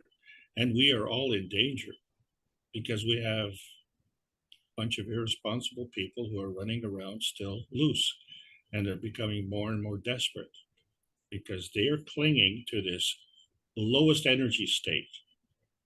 And for them, they're more equal than we are. So they want to hang on to this, and it becomes an addiction. We will be addressing this addiction. However, in our opinion, and it's not a judgment of them, it's a judgment of ourselves, how we conduct ourselves. Do you want to conduct yourselves that way? Then you become part of the problem. Or do you want to conduct yourselves another way? Then you become part of the solution. So you become focus-centric and you get to choose. Now, what happens when we allow the environment for their soul to interact and for the soul to reconnect with the soul of the body? Well, there's an opportunity that the soul of the man, their soul, their friend, will say, hey, you know what? You need to listen to this. Or their soul of the body may say, gee, curious, what is that? Maybe I want to reconnect. If either of those two things happen, the game's over. Because at that point, they become their own judge. And then the pain begins. And so knowingly, the resistance may then be increased where the souls don't want to reconnect. All that does is increases the pain and the penalty. But, you know, the thing is, you can't assume that it's going to be right across the board. There are souls who are coerced into being in those positions. And the more they're coerced into that position, whether it be through bribery or through some kind of terrorism, that resistance will completely break down. And you can bank on that. And in fact, that bank is far more secure than some of the banks that are hanging around today. So, and that's the only comment I want to make on that part. What I want to say is the soul family governs. And so you are welcome. The welcome mat is out. Participate with the soul family. And then you become not the harsh judge, but the responsible judge. And so you govern yourself accordingly. And then guess what? Instead of that tiny little perfect world, which we call our tiny perfect earth space, then we see the vastness of the universal community. And I can't even imagine because I don't have a reference. But all I know is that it is bountiful and it is wonderful. And I'm really looking forward to it. So thanks very much, everybody, for your contribution and allowing me to present today.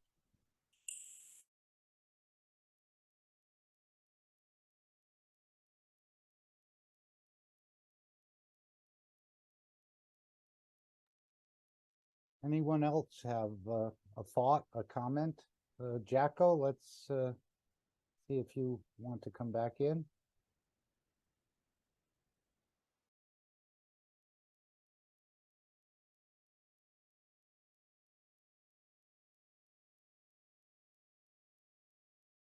Or anyone else?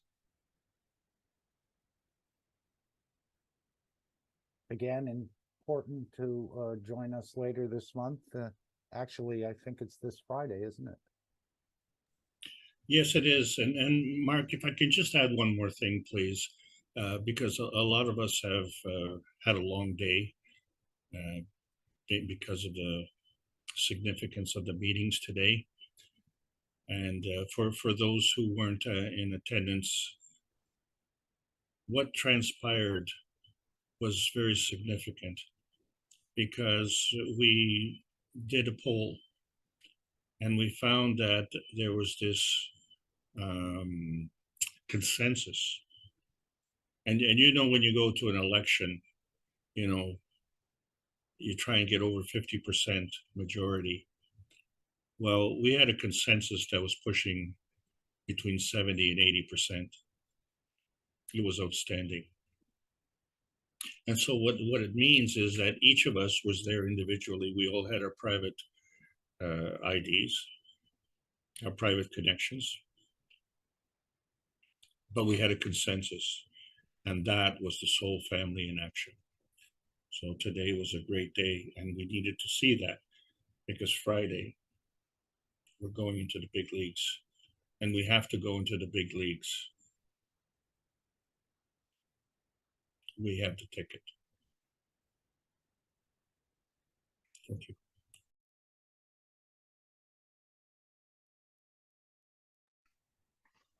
Hello, Mark. Hello, everyone. Hey, Jaco. Ciao. Hoi. Alex, I want to thank you. Today you wrote in the Zoom, it's all about the connection, and it is exactly what we're heading for. In the Universal Council, we meet on a daily basis since about 3 weeks, And there's such an progress in the quality, in the amount of energies. I wrote it too in the Zoom. It was the last 2 evenings, 9 o'clock, was like a symphony of energies. And we need this all together, the connections, to have the strength to do this big job. And of course, the Universal Council is the place where we have the connection between the universal community and humanity. In fact, it is all souls interconnecting on the level that was never before. And that's why I really want to thank you all for all your parts you're doing. And as a group, we make it. And it's really wonderful to be part of that. So I really wanted to thank all. And the teachings, Alex, it is always beautiful. The details you bring up, people start thinking. I see it myself. You start to see it from another point of view. And then all of a sudden the questions come up, and with the questions, the road to the solutions. And that's exactly what we need. So again, thank you very much. We thank the Universal Council. Thank you, Jacko. And thank you, Jacko, yes. We all do our best. And that's the beauty of the diversity. If everyone does his best on his place, on his point of view, on his field strength, then in totally it functions. That's what Mr. Cash always said. Look at totality, don't look at the details. As a human, it's so often that we lose ourselves in the little details, but there are also the obstacles that block us from growing and from doing steps forward. So yeah, it's 1 week. Next Friday it will be, and I see forward to it. I don't have any expectations, but I know that what we did till now will make the way, the path to the possibilities for the future, and those road changing will happen on Friday. And isn't that beautiful to be part of it? Jacko's Dean here. Thank you. Hi, Dean. Hi, Jacko. Hi, Jacko. So we have, you know, we've already set the intention, and with Mr. Kesh's fields and the fields of the Universal Council, yourself, and all the other beautiful knowledge seekers, the intention is set. You know, the direction, the creation is there. It's now just adding to it and expanding upon it and let it enhance and grow. And it will encompass all the souls that are present, and souls of physicality and the soul of man. And we always say the soul of man, but I always think about there's many other souls other than the soul of man.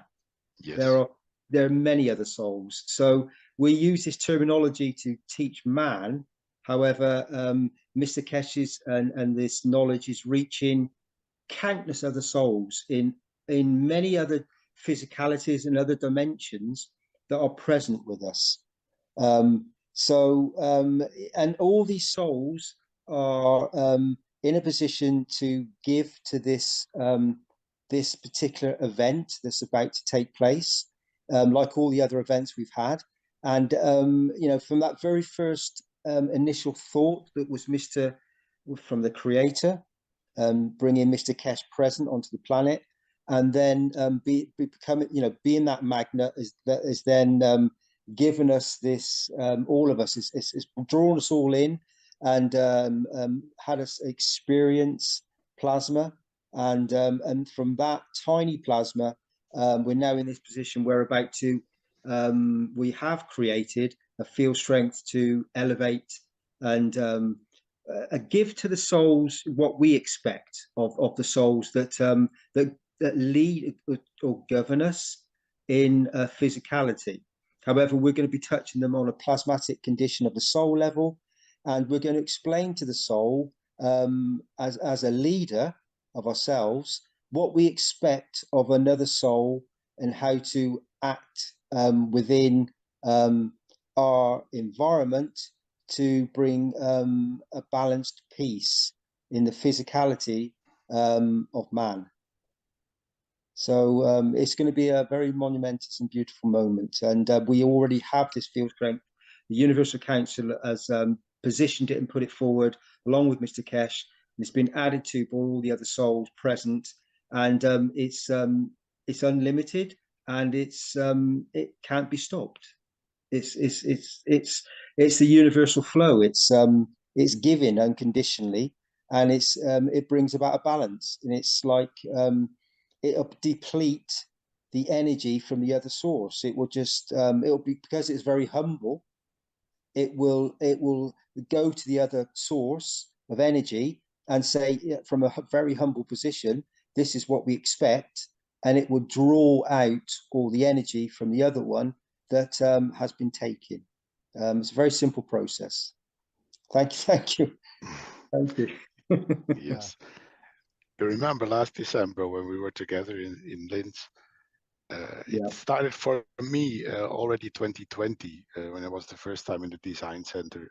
It is, if you're there, it's like a seed is planted, and these seeds now start to blossom, and these plants, these beautiful flowers that come, I call it, we will give those souls, we will met the odor of peace through these soul blossoms and soul flowers.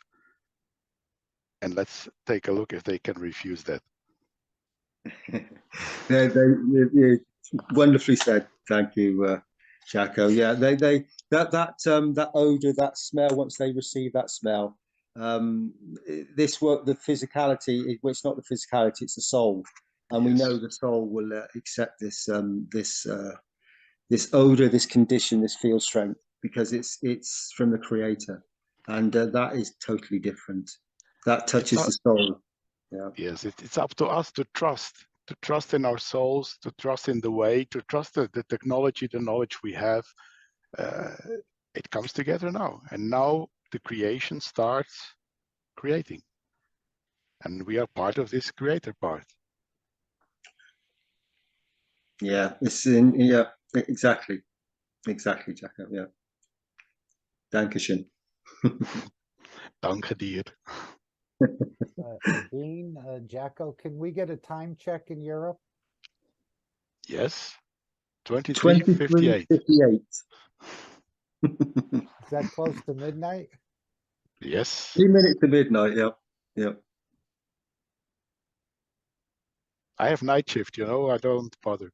Ah, good. I stay up the next 6 hours. Okay.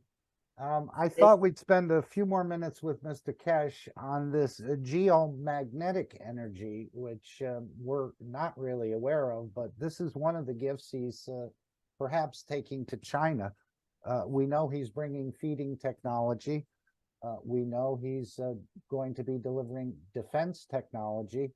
And now he said it's possible that they can bring this gift to China of tapping into the power plant at the core or the center of this planet, which we have no knowledge of, but Mr. Kesh knows how to tap into it. He was referring to about closing some of the coal-fired plants, and that the foundation would take a percentage of the GDP that's saved or increased. I don't know actually how that works. And Jefferson also has asked here if we could play this from the December of 21 that was subtitled in Portuguese language, around 5 minutes. Thank you, Alex, for the great trip. I think you're calling this Peace and the Rain Dance. Is that I had made a video, we submitted it to the television, it never got aired. I'll probably put it in the American Knowledge team, but I think we had some pictures in there and so on and so forth. So we may see that, and you could actually add to your video that you made in the Portuguese language about the same topic. Hello, Mark. Yes, Jefferson. Hello. Hello, Alex. Hello, everyone. Thank you, Alex. Great trip, really. And it was edited. It was made, I think, 2 or 3 days ago by the group of volunteers in Brazil. And I was watching the teaching of the Alex. Sometimes he puts one of the pictures of the plasma energy turning inside our brain, and one side and another to another side. So when I saw this Indian raining and the teaching that it brings, it came together, both of them, because of the movements and the explanation that Mr. Cash brought in this teaching. It is just is edited from the Cash Brazil, I think. I think there is no advertisement, nothing. It's only the teaching. It's Yes. pretty well done, I think. We saw this on Friday, didn't we? Yes, that's it. They put on Friday on the Brazilian teaching. But if you think it's appropriate, it's I don't know. It just came as the teaching, the way that the plasmatic field comes from the earth. We cannot see, but it's the thunder then interacts with the clouds, and then we have the matter state thunder and rays that we can see from the top down. It's a very powerful teaching as usual. Okay, that's all I like. Yeah. Thank you, Mark. As he said, if we can create rain with our emotions and through stamping on the earth and we're connected, we can also create the peace in the same manner. I think that was one of the lessons, but it's definitely a technology that was used. And if you get it right, as he said, you can create the rain as many civilizations have done. But he went on to further say, if we can do it with the rain, we can do it with the peace process in the same manner. So I think that was what was being conveyed there. So does that mean that we have a peace dance? That would be nice. That was the title of the video I made, Peace Oh. and Rain Dance. Oh, okay. Good. I like them both.